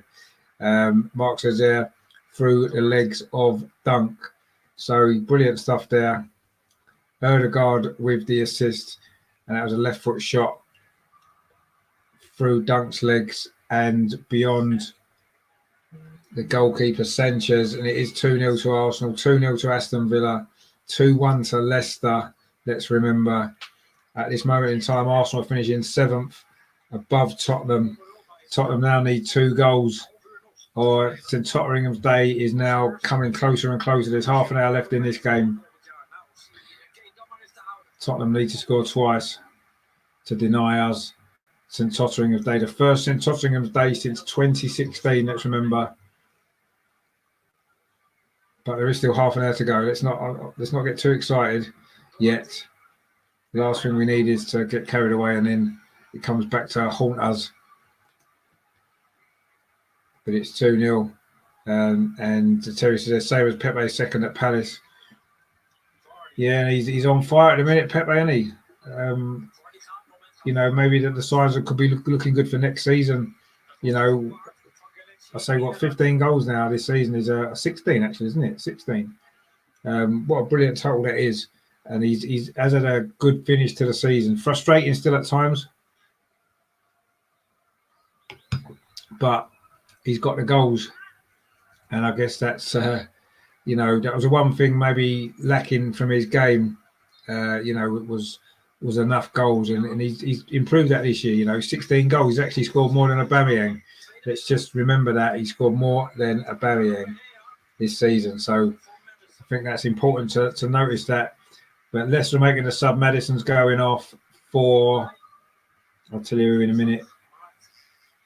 Looks like it's going to be a bit more of a defensive change for Leicester as they try to hang on for this win, which would, at the moment, give them 4th place because Chelsea are losing 2-0 against Aston Villa. It's all fell apart for Thomas Tuchel, hasn't it? And in fact, it's Ricardo has come on, more defensive player for Leicester. So they are trying to maybe hang on to what they've got. And you can totally understand why they are wanting to do that. Completely understandable in the circumstances that they're in with this Champions League spot now tantalisingly close for them. Chelsea need 3 goals or 2 goals and a goal for Tottenham. Which at this moment in time, we've got to say, doesn't look particularly likely. In fact, it's a Leicester free kick at the moment. Something, of course, to avoid St Totteringham's Day. They do need 2 goals at Leicester in these final 25 minutes or so. A little bit more than 25 minutes, but not a lot more. So, yeah, it's looking like it's going to be a glorious finish for Arsenal today. For glorious finish to this season. Surely that makes this worth a like. If you haven't liked this video, please do so. As we look set to celebrate St Totteringham's Day. It's all Leicester at the minute as well. So that's looking very good. There's not been many goals in the second half so far, actually. But there's been two important ones, which is, of course, the goal for Leicester, the penalty from Vardy, and, of course, the 2 goals for Arsenal from Nicolas Pepe, and, of course, the second goal for Aston Villa as well against Chelsea. So, yeah, that's where the goals have been in the second half so far. So there's still quite a long way to go, and I say plenty of time to finish the change. Terry says, I blame Shane. He should have had a moan about Pepe not scoring enough earlier. Yeah, I mean, he's certainly, Pepe certainly, I say, had a great finish to the season, hasn't he? Absolutely brilliant. And I say his 2 goals today, along with the 2 goals he scored the other night, are what's going to make us, it appears to be at the moment anyway, finishing in 7th place, which, let's not get carried away, that's still nowhere near good enough, but it's a lot better than it looked a little while ago, and it's going to be, by all accounts, enough to put us above Tottenham as well, which makes it even better, doesn't it? Makes it an even better finish than it might have been, I suppose, but we need to be realistic. Fighting over 7th place with Tottenham isn't really where we want to be. That's not the ultimate aim of the club, or it shouldn't be. It probably is for the owners maybe, but certainly isn't for us as fans, and I'm hoping it's not for the players or the manager either. But anyway, finishing 7th is better than not finishing 7th. That's the way I look at it. And the added bonus, of course, of finishing above that lot as well, which is going to be good. You know, at the end of the day, we're going to end up, 8 points off the top 4, which think of how many points we've dropped by silly mistakes that we've made. Anyway, Shane says there, to think Arteta fancied Willian over Pepe for the first 3 months of the season. Hopefully Arteta learned from his mistakes. Yeah, I mean, that's a good point, actually. And had he not done that, we may well be in the top 4, because I said it's only 8 points. And look how many points we dropped in that first half of the season. You know, all those home games when we couldn't score, where Willian was playing. Yeah, it's a good point. That is a very good point. Arteta needs to take responsibility for that, for keeping Willian in the team for so long. Anyway, Vardy now, of course, Vardy's on a hat-trick as well, isn't he, in this game? Pepe's on a hat-trick for us, and Willian is on a hat-trick, of course, for Leicester. Brighton are making their 3rd substitution. They've made it, sorry. Alzate's come on for McAllister for them. So we just need to be careful now, not do anything silly, not give Brighton a goal, just see this out, and then it's happy days. Well, as happy a days as we could have hoped for. Corner from Leicester, but it's gone all the way out, no problem there, which is good. And Leicester actually making 2 subs. Gareth Bale and Lucas Moya coming on for Tottenham, which they're throwing things at it now to try to get something from this game. Obviously, they know that we're winning, and they don't want the Bergwijn's going off, and who else is going off? Dele Alli, I think. Yeah, Dele Alli and Bergwijn have gone off. So Tottenham have made 2 subs there. You know, they do need 2 goals. Remember, if they're going to overturn us, assuming we don't concede 2 ourselves in these closing 20 minutes or so. Just a little bit more.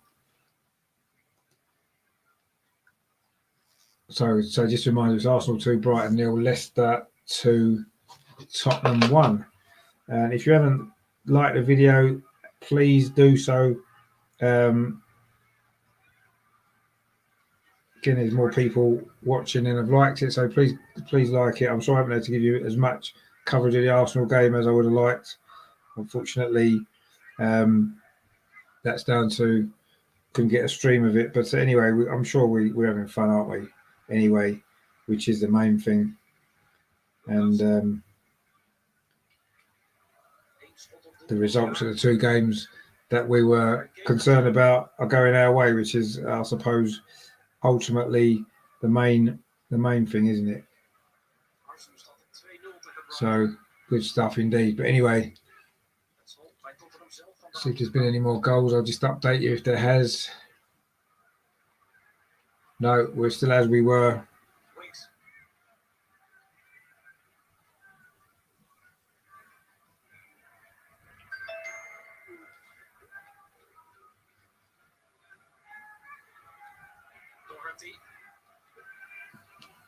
So yeah, we're still exactly as we were. So Arsenal 2, Brighton 0, Villa 2, Chelsea 0, Fulham 0, Newcastle 1, Joe Willett with that goal. Leeds 2, West Brom 0, Leicester 2, Tottenham 1, Liverpool 1, Crystal Palace 0, Man City 3, Everton 0, Sheffield United 1, Burnley 0, West Ham 2, Southampton 0, and Wolves 1, Manchester United 2. So they're the scores. And as things stand, we will be finishing 7th and Tottenham 8th, which is actually quite funny, isn't it? Let's be honest. But there's 20 minutes still to play.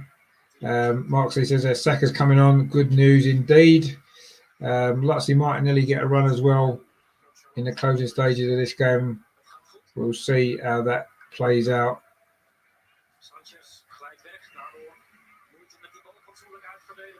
So let's see how that kind of goes. 20 minutes to play. So Saka is coming on.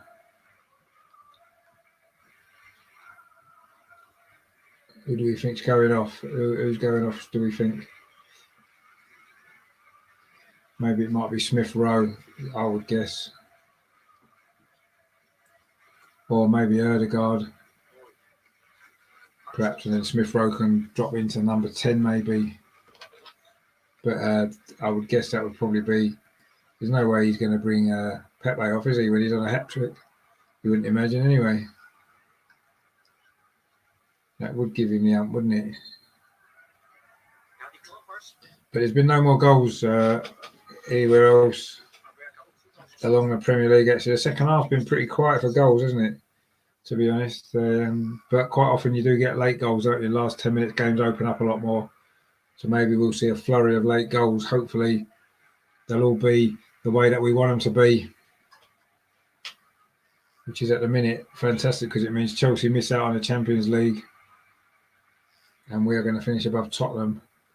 And the only kind of downside maybe to that is the fact that it means that we will be in that Europa Conference League, which is not really sure about that. I was reading about it last night and seems to be a lot of games for very little reward. But anyway, the winners do get to go into the Europa League the season after. So I guess we've got two options there of getting in the Europa League and one option of getting in the Champions League by getting in the top four, I suppose. Mark C says they're party off the bar. All nearly a third goal. That would seal it. And he says we should easily be 3-0 up now. Yeah, I thought once the first goal went in, I kind of had the feeling that was going to be it, really. You know, Brighton haven't got a lot to play for, have they, really? And that often happens, doesn't it? Once you go behind at the end of the season with nothing to play for, you often haven't got the fight left in you to come and turn it round again. And I think that second goal's just really killed them off, hasn't it? Let's hope we can maybe get another goal. But Tottenham are coming forward themselves, claiming a penalty there. Was it Winks? But it wasn't given. It wasn't a penalty either. It looked like a dive, if anything, and Leicester managed to clear the ball away. We don't really want Tottenham to equalise yet, do we? Because that would leave it quite a nervy last few minutes, wouldn't it? But Leicester on a breakaway now. That's going to be the problem in this game for Tottenham, isn't it? As they push men forward, as they need to do, Leicester are going to look dangerous on the counter-attack, which they sort of are. All Brighton coming forward for them now. But actually good defending that was by Tottenham. And they can come forward themselves. So we don't want them to equalise yet. There's still far too long left. It would give them too much time to try to get that extra goal that would bring to an end our St Totteringham's Day celebrations. Mark says it's ESR coming off. Yeah, I had a feeling it might be. I said it'd be over him or Odegaard. And Shane says Partey very unlucky. Well, he got closer today to his first goal than he's maybe done in previous games, hasn't he? So Terry says there, Party being so unlucky today not to score. Well, I suppose, it'll come next season for him, won't it? I'm sure. At least he's got closer with his shots today by the sound of it, not like his previous efforts, which have gone nowhere near the goal quite often. So that's good to see. And let's hope he can come back stronger next season and really, show the sort of form that we expected from him when we signed him, because we did. Chelsea have pulled a goal back, by the way, at Aston Villa. Chilwell with the goal, 20 minutes to play there. So are Chelsea going to stage a comeback there? They, of course, would need to win that game. So they need 2 more goals. And Tottenham now actually looking to get an equaliser, which might actually mean that they don't need 2 more goals. But Leicester have cleared it away. Soyuncu. This has actually been quite a good game. You can see there's so much riding it on for Leicester. And Tottenham obviously don't want to lose this game quite clearly. And they've given it a go. At the moment, Leicester do lead 2-1, but it's actually been a decent game, I've got to be honest. And obviously it's going our way as well, which makes it even better. Of course, that's always a good sign, isn't it? When it goes your way, you've got to be happy, haven't you? But I say, are Chelsea going to stage a comeback at Aston Villa to maybe throw the top 4 race open again? Who knows? Let's hope they don't. Shane says they're Party playing better since his La Liga medal. Yeah, of course, he did get a La Liga medal, didn't he, yesterday when Atletico won the Spanish title on the last day. And he picked up a medal, although he only played 3 games at the start. That's enough in that league to get a medal. And, of course, who else got a medal? Lucas Torreira. Not deemed good enough to play in our midfield. It's been absolutely shite. He goes and wins a title medal in Spain. So another great decision that from our fantastic manager. Although, to be fair to him, I suppose Lucas Torreira hasn't really settled in England, did he, I guess? So maybe we need to take that into account as well. But anyway, it is what it is, I suppose. And, two of our players, actually, because Lucas Torreira is actually an Arsenal player. So 2 of our players actually won La Liga winners' medals this season, which is strange. Anyway, Tottenham got a free kick at the moment. Dangerous position. Oh, it's headed away there again by Soyuncu. That's 2 good interceptions he's made actually in the last couple of minutes for Leicester. If they do qualify for the Champions League, that might well have gone in. Although I think Schmeichel would have probably got it actually, but it was headed away by Soyuncu there for Leicester. So there hasn't been any more. Oh, there's been another goal. Man City have scored a 4th goal. Oh, and Tottenham have equalised. 15 minutes to go. I think it's Davinson Sanchez with the goal. Oh, it's going to be a tense finish now, isn't it? For Leicester and for us and for Chelsea. Not what we really wanted to see. Tottenham have equalised from that corner. I think Schmeichel's claiming he was fouled. But I don't think he was. Sanchez was in front of him and he got there first. And he's headed it in. And it's 2-2. 15 minutes to play for Tottenham. In fact, it was an own goal. Schmeichel's punched it into his own net. It's actually an own goal from Kasper Schmeichel there. And it's 2-2. Wow. We are getting some late drama as I thought we might. But let's remember, Tottenham need to win this game to finish above us. So they do need 1 more goal. That would be the most frustrating thing ever, wouldn't it, if they actually end up doing that from 2-1 down.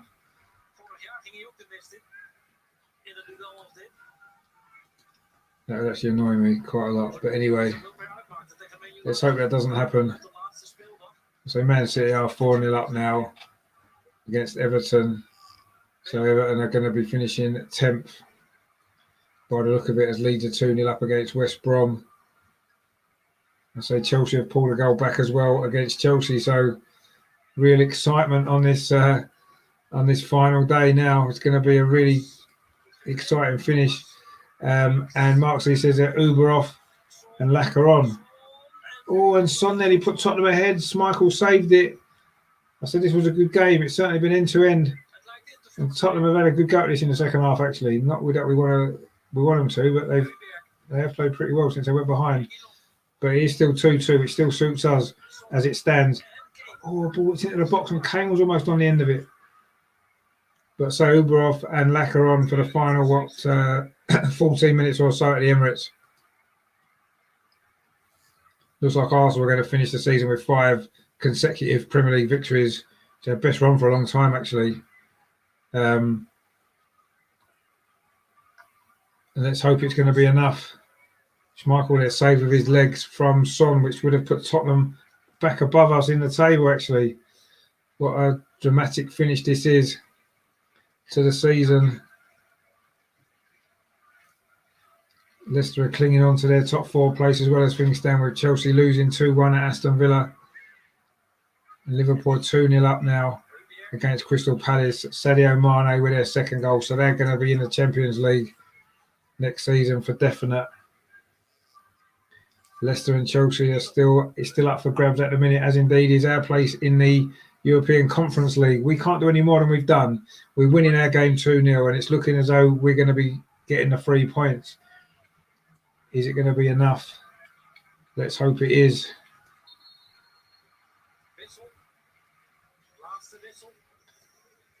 Marksy says we really should be forcing the issue and looking to hit 4 today. Yeah, I agree, but that's Arteta all over, isn't it? He's not going to take any risks if he doesn't need to. So let's not be surprised by that, because, you know, that's just Arteta all over, isn't it? That's one reason why I believe we're not going to progress as a club with him in charge. Leeds have added a 3rd goal. It's a Patrick Bamford penalty. Great season he's had in the Premier League. People said he wouldn't score goals in the Premier League. Well, he certainly proved them wrong, hasn't he? Great season for him, a great season for Leeds, and they're going to finish 9th, which is great for them. Leicester fans looking a little bit nervous now, but they have brought on Jose Perez for these final 10 minutes to try to get the goal. Chelsea are still 2-1 down at Aston Villa. Let's remember. Actually, Leicester are out of the top 4 unless they win. Oh, I didn't realise that. Chelsea, again, you see the league table I've got. I know it's a bit updated there. Yeah, Chelsea are 4th now. So Leicester need a goal to finish in the top 4. And Tottenham need a goal to finish above us and get in the Europa Conference League. So this game's probably got the most riding on it, actually, in the last 10 minutes for both teams. And, of course, it does involve us as well to a certain degree. If we're going to finish above Tottenham, this either needs to stay as it is or Leicester need to win. And that would knock Chelsea out of the top 4, which is the ideal scenario, is what we want, especially as Chelsea are losing. Oh, Lloris nearly got himself in a muddle there, but he managed to get out of it there inside his own penalty area and launches a Tottenham counter-attack. I knew there'd be some late drama, and there certainly is, and it seems to be most of it here, actually, at the King Power Stadium in the game I'm watching. Arsenal now looking as though they're comfortably going to hold on and seal this victory that we needed. I say 5 league wins in a row. We're going to finish with 61 points, actually, which is an improvement on last year. But league position-wise at the moment, it's just going to be 1. Although if Tottenham do manage to find a goal, Harry Kane inside the penalty area for Tottenham. Plays it into the box. Oh, Leicester defender came in and did well, actually, which is going to be a corner to Tottenham. It was Mendy, actually. Lucas Moya was about to fire home. There has been another goal. It's at Manchester City. It's 5-0. Aguero on his final game for Manchester City scored another one. 2 for him today. And it's 5-0, to Manchester City. Well, that was almost a handball there by the Leicester defender. But he's managed to shuffle it behind for a corner to Tottenham. All the dramas here at the King Power. Oh, a shot comes in there from Doherty. It's blocked. Now Leicester can maybe get a counter-attack. As things stand, Chelsea are going to be top 4.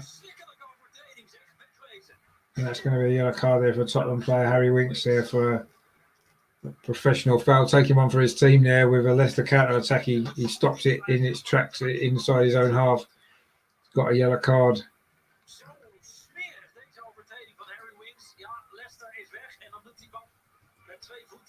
But it's going to be Arsenal finishing the game pretty comfortably. If I look at it at 2-0 up.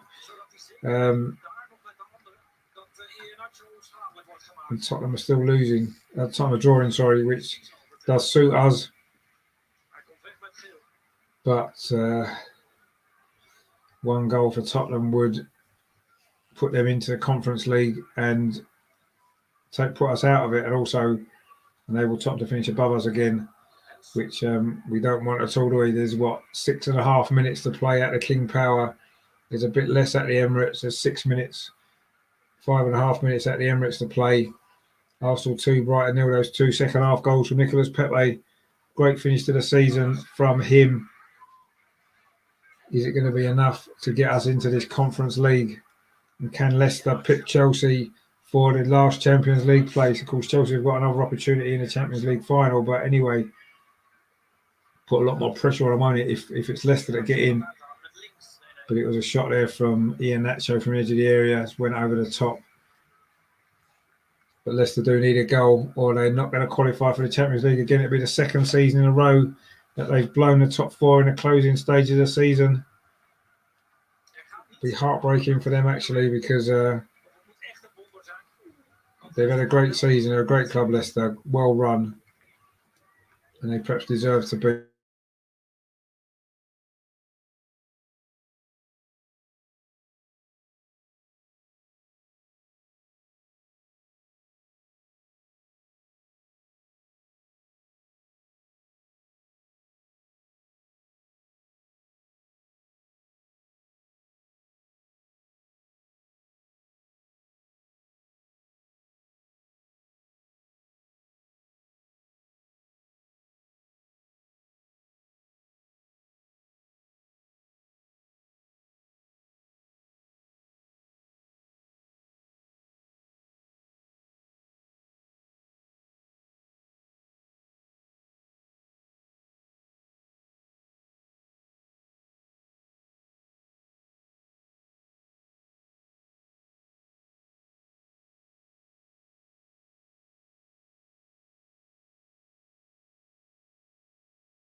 Sorry about that. I think my internet went there. I've lost everything I had.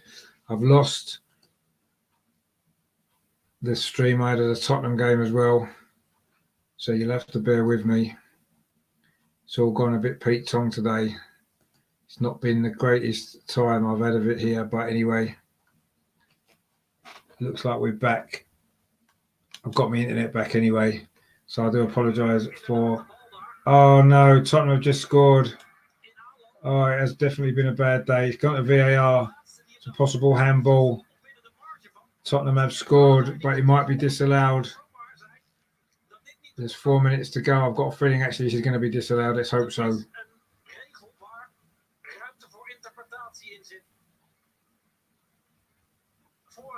Not quite sure what it's been given. The goal's been given. Tottenham have scored. Tottenham are winning 3-2. This is an absolute disaster. I think my internet must have gone down for a reason because it knew what was coming. Tottenham have scored. I'm not sure who scored. It is 3-2. It wasn't Harry Kane, I know that. But it's 3-2 to Tottenham. It was Bale, 87th minute. And it's all gone wrong. It's all going wrong for Arsenal now. And it's all going wrong for Leicester as well. Leicester look like they're missing out on the Champions League. Oh, this is not good. This is not good at all. We are currently now back down to 8th place, where we finished last year. There's nothing more we can do. We're going to win our game against Brighton by the look of it by 2-0. But unless Leicester can find an equaliser in these closing few minutes, we're not only going to miss out on the Conference League, we're also going to finish below Tottenham again. West Ham have scored a 3rd goal, Declan Rice, but nobody cares. Nobody cares about that at all. Newcastle are 2-0 up. Fabian Schär with a penalty for them. Got their 2nd goal away at Fulham. Leeds have got a 3rd as well. Oh, I said that Bamford penalty, but this is not looking good at all.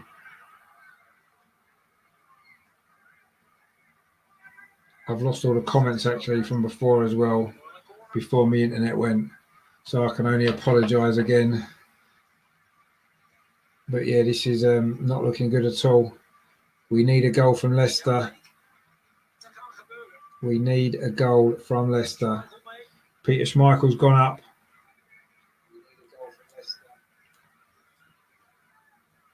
Martinelli's come on actually in the 85th minute. Brilliant. As Terry said, I can't get the comments up actually for some reason. I don't know why. I've got one on there. New comment come in there from Orff, says Arteta out. No, I'm agreeing with you. Definitely. He's brought Martinelli in with 5 minutes to go. I mean, Arsenal have done what they needed to do today and win.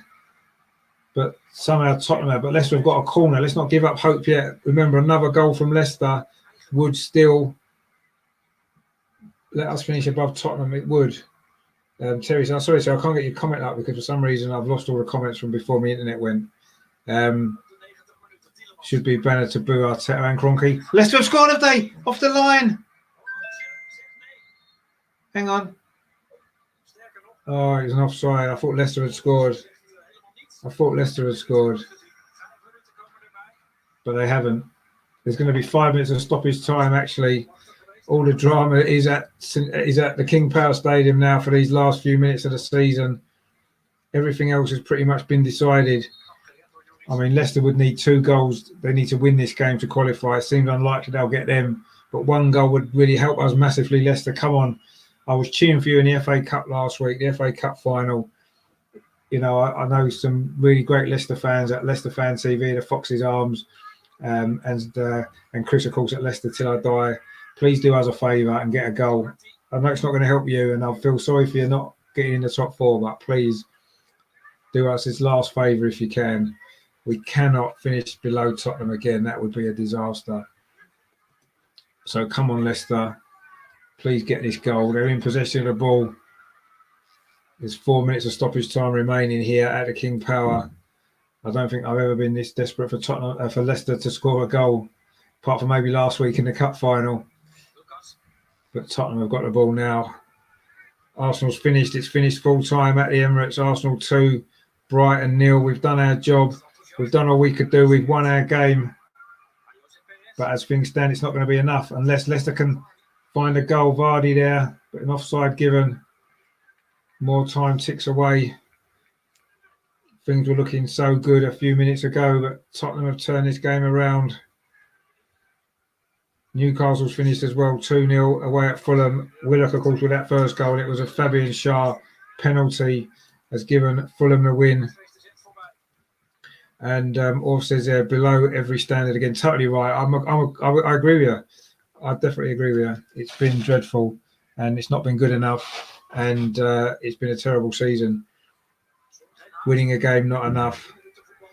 Whole season roller coaster. No, it has been a roller coaster. Yeah, it's been it's been a roller coaster, mainly on a downward dip for most of it, and that's unfortunately where we are.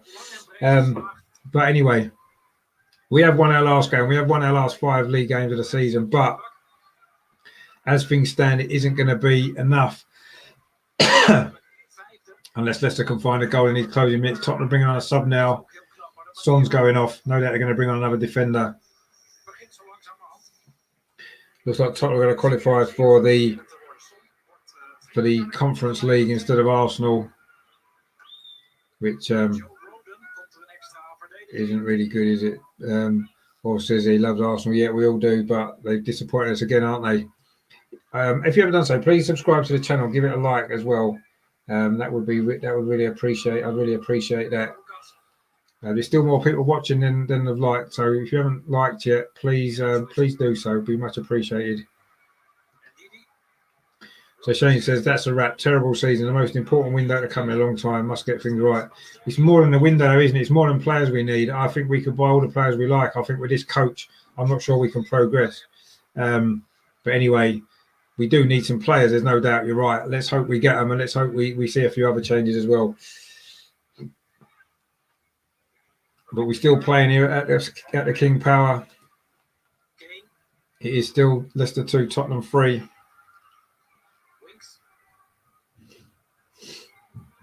But time is running out for Leicester and for us to finish. St Totteringham's Day isn't going to happen now by the look of it. We're going to finish 8th for the second season in a row. That's just not good enough. We're into the final minute of stoppage time now. Tottenham have got a throw on this near side. It's finished West Ham 3, Southampton 0. 4-0 with 2, and then Declan Rice with the third goal there for Southampton. Leeds have beaten West Brom 3-1. Robson Kanu with a late consolation for West Brom. Earlier goals from Rodrigo Phillips and Bamford for Leeds. Means Leeds are going to finish their first season back in the top flight in 9th place. Great season for them. Really, really happy for them. I've had some great Leeds fans on the channel this season, so really pleased for them. Great first season back they've had. So well done to Leeds as well. Terry says, how sad to rely on another side to finish above Spurs. Our only bit of pride in the whole club is being done by the ladies team. You're absolutely right about that. Yep, the ladies team have done us proud this season, and in fact in other seasons as well. In fact, Tottenham now might add a 4th goal on the counter-attack. I think they're going to, in fact they have done. No, they haven't, have they? Yes, they have. It's all over. Gareth Bale scored again. Tottenham have got a 4th goal. There's no St Tottenham's Day this year. We're going to finish 8th. Arteta out, Kroenke out, everybody out. It's not good enough.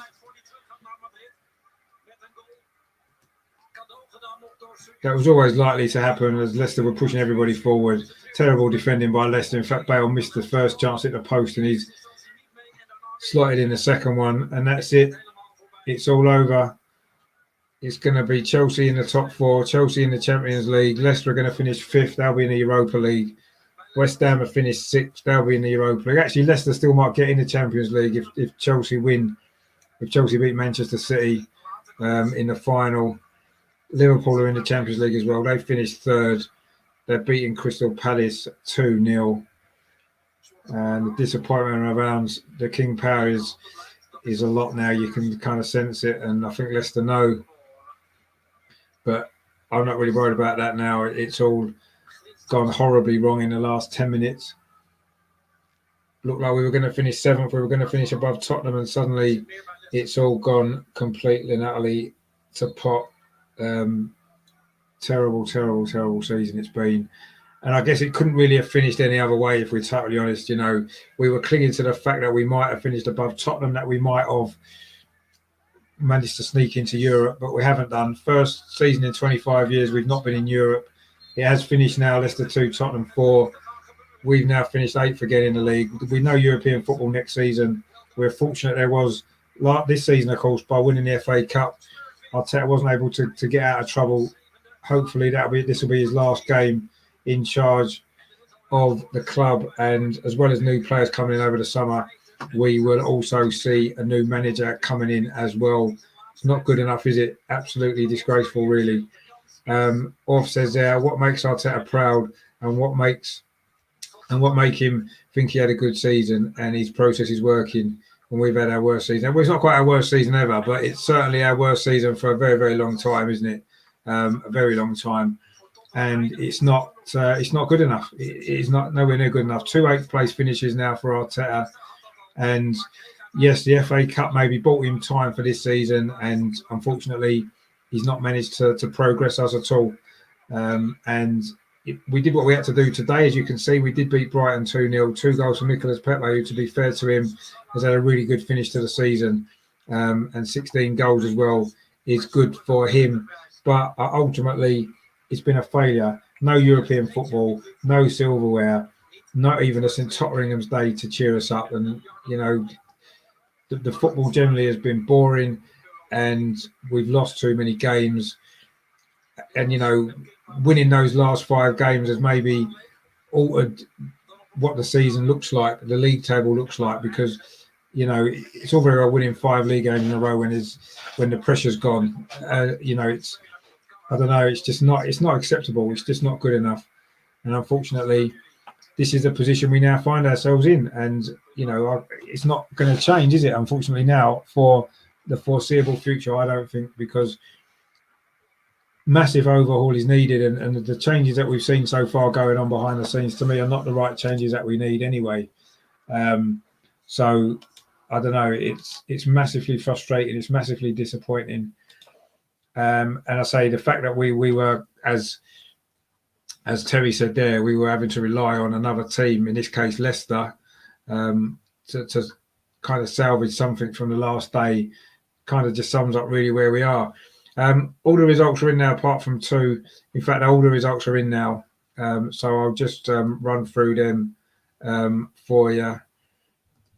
Let's have a look then. So obviously Arsenal 2, Brighton 0. That was 2 goals from Nicolas Pepe in the second half. Aston Villa 2, Chelsea 1. It's finished. Traore and El Ghazi with goals either side of half time for Aston Villa. Chilwell pulled one back on 70th minutes, and Azpilicueta actually got a red card at the end of that game. Although Chelsea have lost, they have still qualified for the Champions League by finishing 4th. It's finished Fulham 0, Newcastle 2. Willock and Shah in each half for Newcastle, giving them victory on the final day. Leeds have won their last game as well. They've beaten West Brom 3-1. Rodrigo Phillips in the first half, a Bamford penalty in the second half, and then a late goal from Robson Kanu as West Brom say farewell to the Premier League. So the game we were watching, Leicester 2, Tottenham 4. Leicester led twice with 2 Jamie Vardy penalties either side of a Harry Kane goal. But then an own goal from Peter Schmeichel and then 2 late goals from Gareth Bale have given Tottenham the win, which sees them finish above us in 7th place. It finished Liverpool 2, Crystal Palace 0, 2 goals from Sadio Mane. So Liverpool will finish 3rd and qualify for the Champions League. Champions Manchester City finished the season with a 5-0 victory over Everton. First half goals from De Bruyne and Jesus, and then in the second half it was Foden and 2 for Aguero as he signs off for Manchester City in style there. Finished Sheffield United 1, Burnley 0. Pretty much nothing game there. Sheffield United already down and Burnley, of course, already safe, although it's Burnley that finished in 17th place following that defeat. Finished West Ham 3, Southampton 0, 4-0, 2 goals in the first half from Rice. West Ham finished 6th, qualified for the Europa League. And the final game, which actually still going ahead, I believe, is at Wolves. No, it's finished now at Wolves. It's finished Wolves 1, Man United 2. That was a half-time score as well. It was a goal from Elanga early on for Manchester United. Nelson Semedo equalised, and it was a one-matter penalty just before half-time that's given Man United the victory there. So it finishes Man City, obviously top champions, 86 points from their 38 games. Manchester United second, 74. Liverpool third on 69. Chelsea fourth on 67. Leicester fifth on 66. West Ham sixth on 65. Very close there. Tottenham ended up getting that 7th place, I say, on 62. We finished 8th with 61. Leeds 9th, brilliant season for them with 59. Everton 10th, also with 59, but a -1 goal difference. Very disappointing season for them. Aston Villa, of course, just missed out relegation last year, finished 11th with 55. Newcastle actually finished 12th. Well, we would have thought that they were looking like they were going down. They finished 12th with 45 points, actually. Be interested. I'm really interested to hear the Toon review and John Sinclair actually talking about their season. What a finish they've had, actually, finishing 12th. In no small part to Joe Willock's part in that as well, by the way. Wolves finished 13th. They also had 45 points. In fact, the same goal difference as Newcastle, as it turned out. Newcastle scored more goals, believe it or not. Crystal Palace finished 14th with 44. Southampton 15th with 43. Brighton 16th with 41. Equally their best ever Premier League points total. Burnley, just Brighton's goal difference actually -6. That's not a bad goal difference for finishing 16th, is it? Burnley finished 17th with 39. And then the 3 relegated. Fulham 18th with 28. So 11 points away from safety. West Brom 19th with 26. And Sheffield United 20th bottom with 23. So that's the final day. That's how it's all finished. Big disappointment for Arsenal, today, and of course for the season. Really, Terry says there. Well said, Rich. That should be a new quote: "Kroenke out, Arteta out, all out." Yeah, well, that maybe will be. Yeah, that's definitely what I'm going to be thinking for the next few weeks, without a shadow of a doubt. Orf says, "I hope new manager." Thank you. Yeah, I hope so as well. Thanks for tuning in, mate. Please click the subscribe button and give it a like as well. Mark C says they're bloody lucky Spurs. Yeah, they were, by look of it. Actually, what I saw of the game, they actually did play quite well, to be fair. But Leicester kind of bottled that a little bit, as they did, of course, last year, the top four as well. Shane says, I can't help but feel so frustrated towards Arteta. This squad is better than 100%, Shane. They definitely are.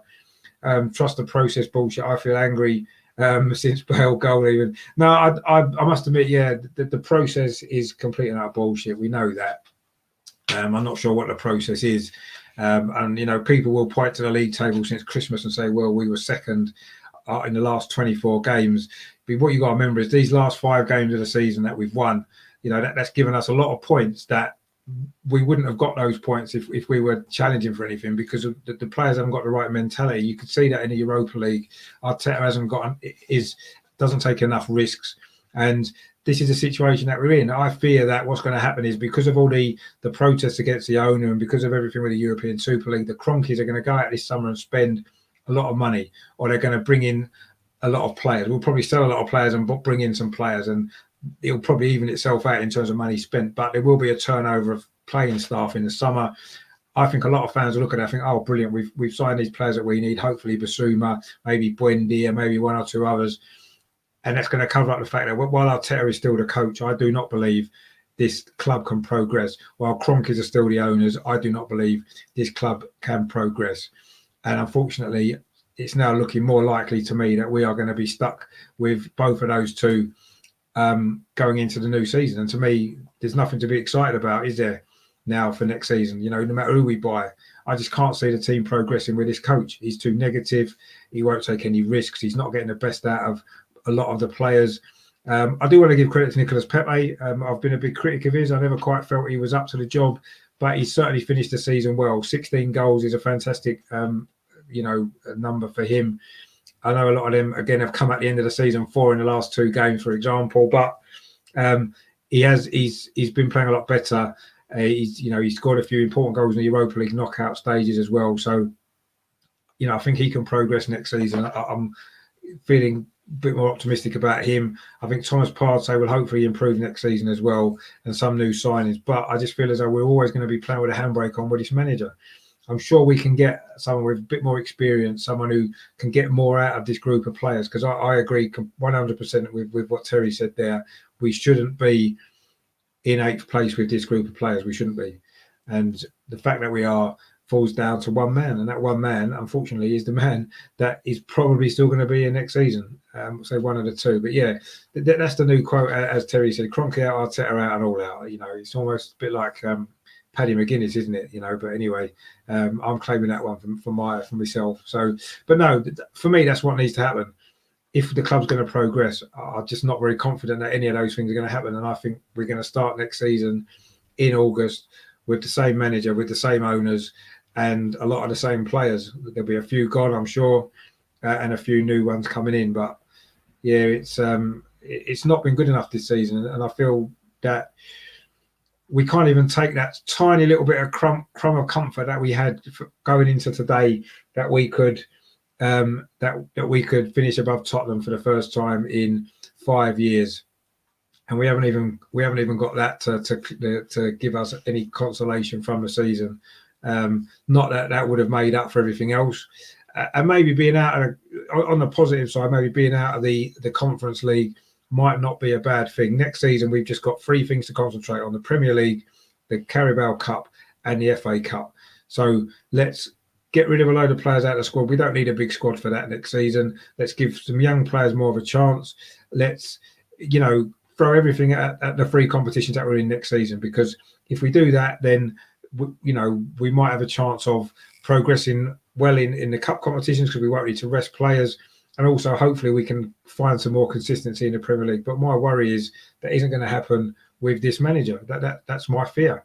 and unfortunately, I can't see how that's gonna change. But anyway, we'll have to see. It's going to be a big summer for the club, a massive summer for the club. Actually, we were saying this back in November time, wasn't we? What a big summer coming up it was going to be, and it's got even bigger now. No European football. That might not sound too bad when you say it, but the first time for this club in 25 years, since 1995, was the last time we failed to qualify for European competition. That was, we finished 12th that season, the season when George Graham was sacked. We did reach the final of the Cup Winners' Cup, but we lost, of course, that Naeem goal, if you remember, in Paris, and we had no European football. And that's the last time. Since then, every single season since then, we have qualified for Europe, and this will be the first season we haven't. And I don't know how Arteta can survive that, but I just feel as though he's going to, because I don't feel as though the owners have got any ambition for the club. Shane says there, Kroenke killed a whole generation of fans, which Arsenal will miss out on supporting the guns. Hopefully not. Hopefully, people will, everybody will still support the club. Let's hope so. It has been frustrating. We've had two really, really poor Premier League seasons in a row now. Say the first time since the mid-70s that it's been this poor. Well, certainly since the mid-80s. Anyway, when we finished 7th 2 seasons in a row, we've now finished 8th 2 seasons in a row in what I believe was actually a pretty weak Premier League season. When you look at, some of the teams above us, West Ham haven't got a better squad than us. I don't even think Tottenham have got a better squad than us. They've had a lot of problems this year, haven't they, with different managers that they've had and all kinds of stuff as well.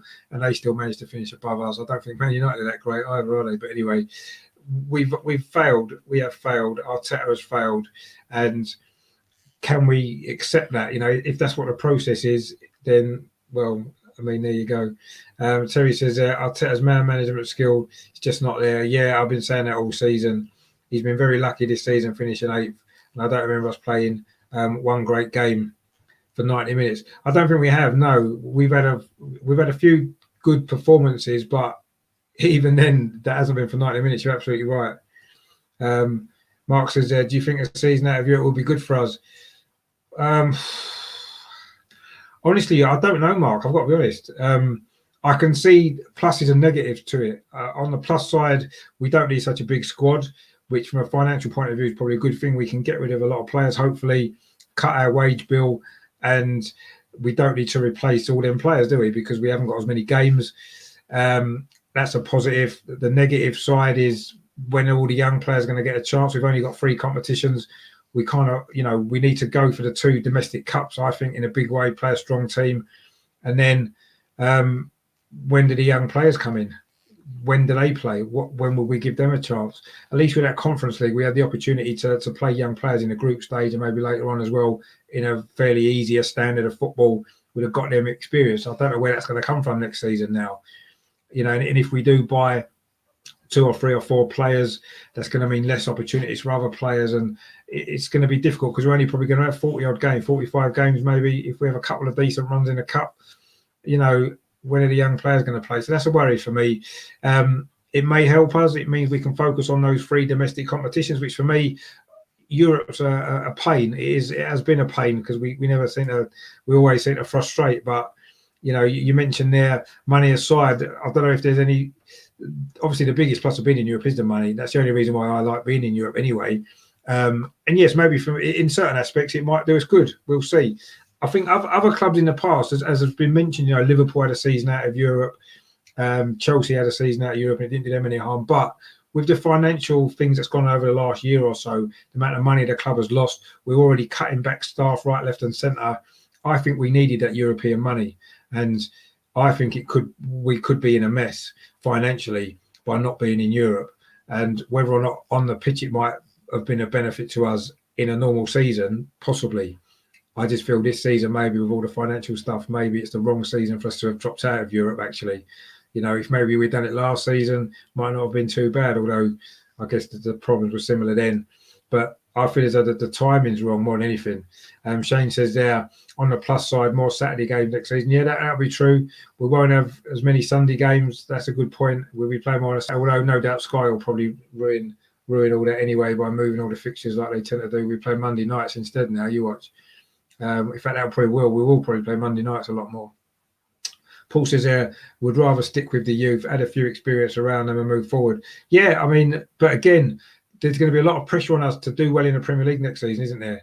Because we haven't got Europe as a distraction, and we're going to be expected to be challenging for the top 6, the top 4. And whoever the manager is, whether it's Arteta or somebody else, are they going to be able to put their faith in all that youth and still compete in the upper end of the Premier League? I don't know. It's a big ask for the young players. It's a big ask for the manager as well. So that would have been the advantage of being in that competition. That we could have played the youngsters in that. They could have got experience of playing top-ish level football and stuff like that. And without that, I don't know. It's going to be difficult, isn't it? I don't want him to throw the youth into the cup competitions next year because we need to try and win them, don't we?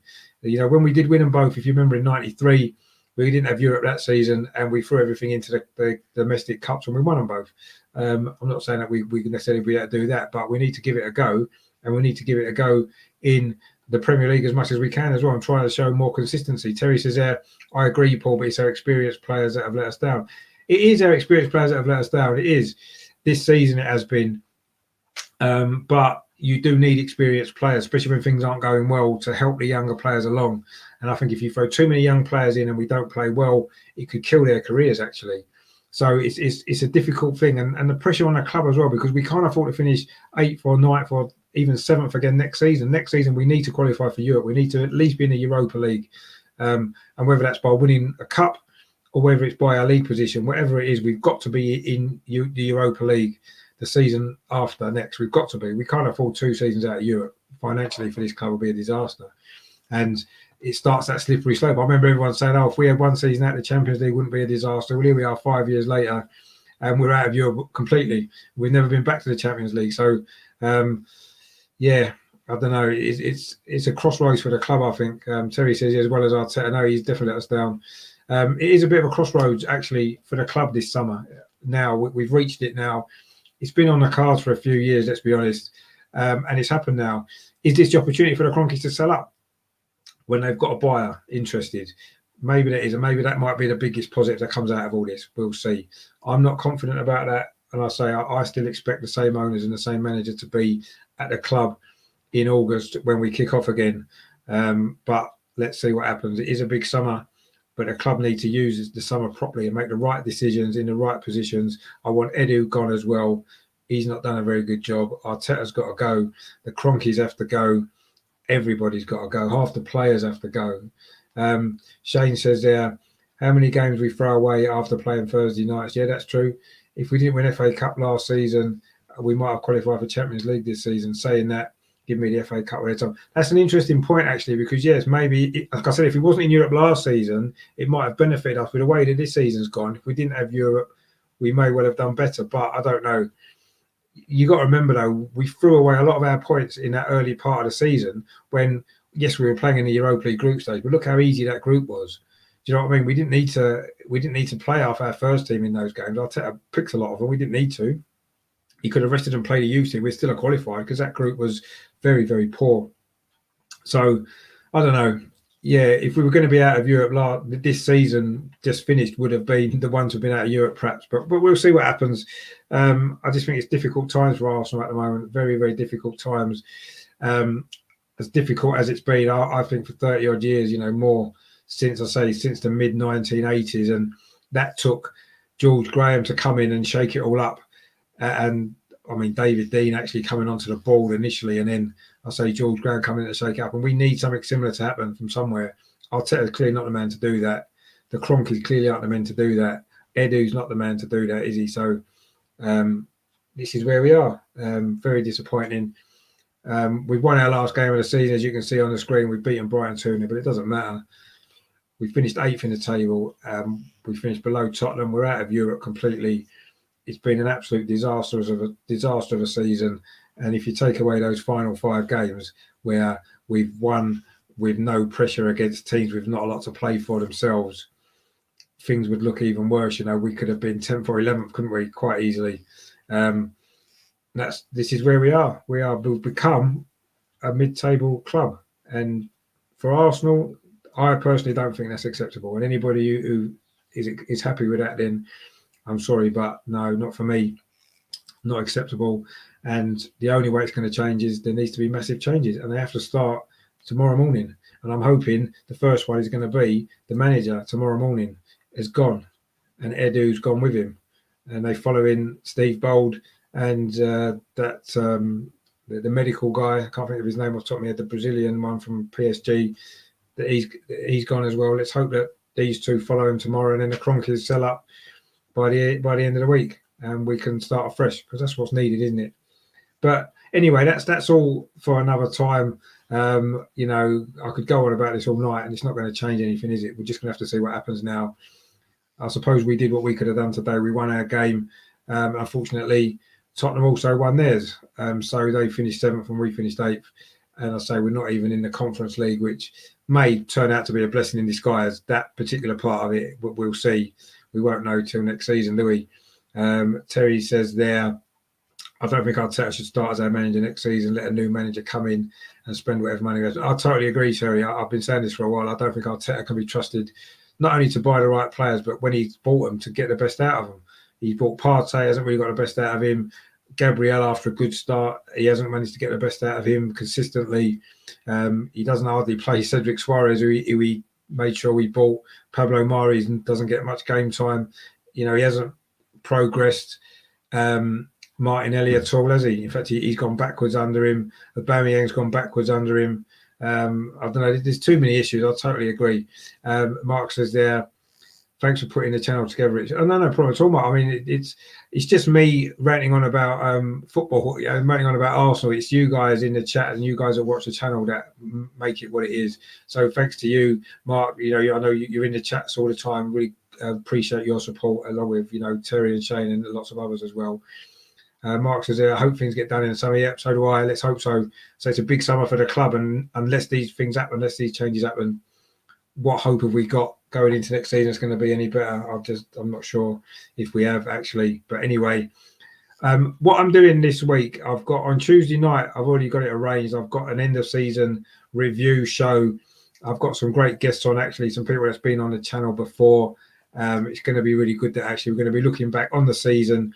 We're going to go through it a month at a time, starting in August and all the way through to obviously May. And also we're going to do some end of season awards, player of the year, and also maybe worst player of the year and all that kind of stuff, or best match, worst match, all those kind of things. So we're going to put a little award ceremony together as well.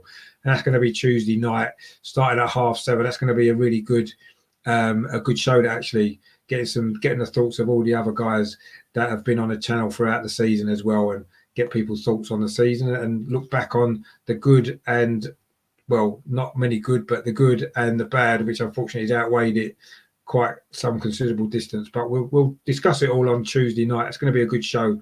Tomorrow I will do a review of this game.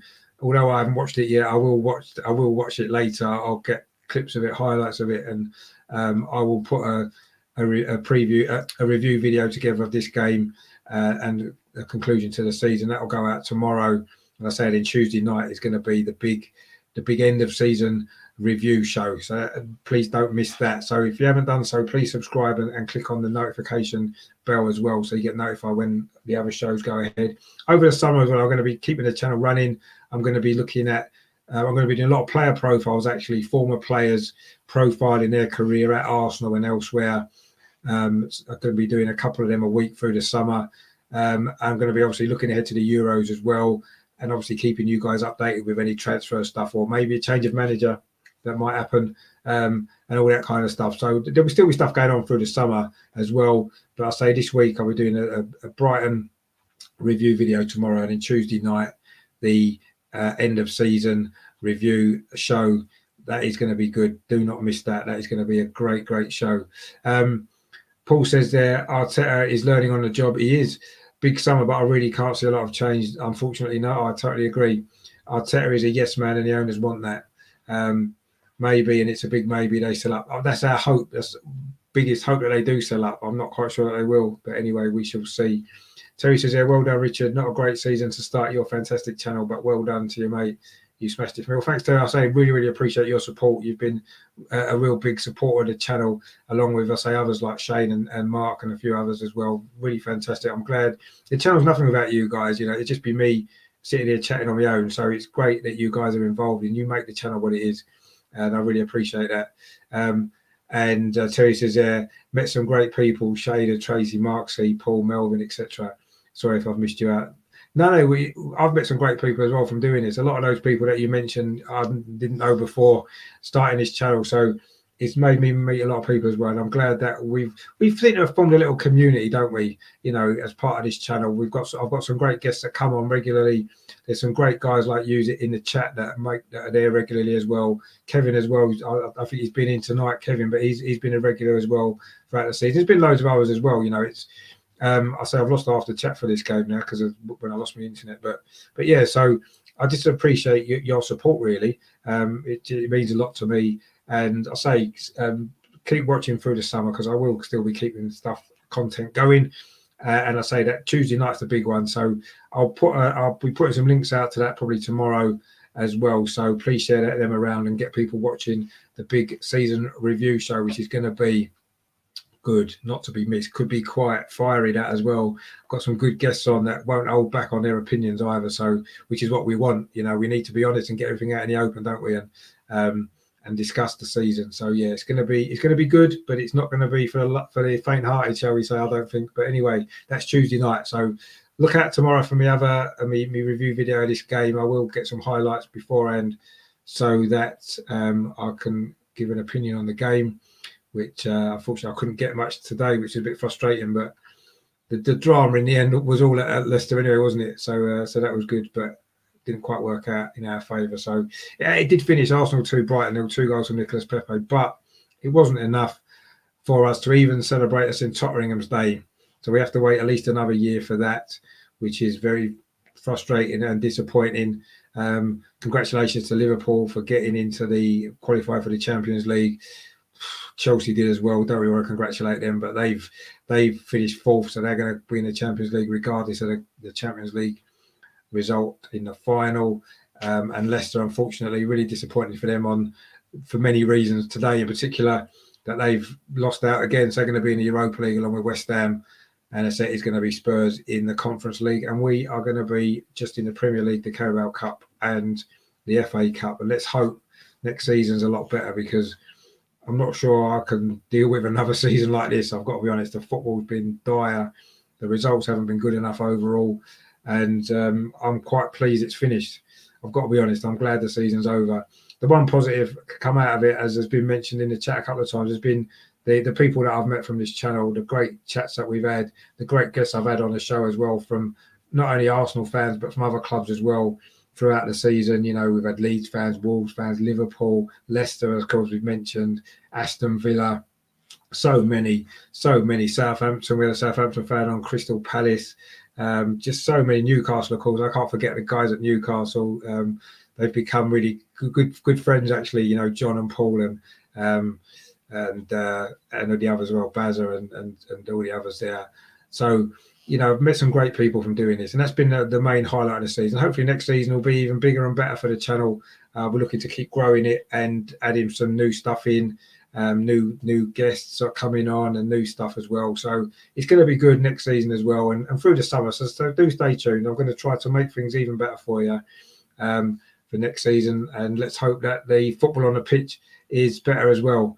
And Paul says, yeah, it's good to talk about it. So no, thanks a lot, Paul. Thanks for your support as well, because you know, I know that you've been a big supporter of the channel as well, which is great. So I do appreciate everybody, every one of you, everyone who watches this channel is massively grateful to you all. So please share the word around and try to make it even bigger next season. Get a bigger audience coming in to the channel as well next year, and hopefully we can grow even more. But yeah, it's been amazing actually what's gone on this last year, not even a year yet doing the channel, but yeah, we're not finished yet for the season. So we've got a big show Tuesday, a few other little bits as well, and a few good player reviews coming up as well. So stay tuned, those coming up. Thanks for your support of the channel. Please like before you leave if you haven't done so already. Please subscribe to the channel as well. I know most of you guys already have, but if there's anybody watching that hasn't, please click the subscribe as well. Tune in Tuesday at 7:30 for the big show. And in the meantime, come on, you Gunners. Disappointing, but we'll be back. We're Arsenal. We will be back. Let's just hope it's soon and the changes we need happen this summer. Speak to you soon, guys. Take it easy. Thanks for watching.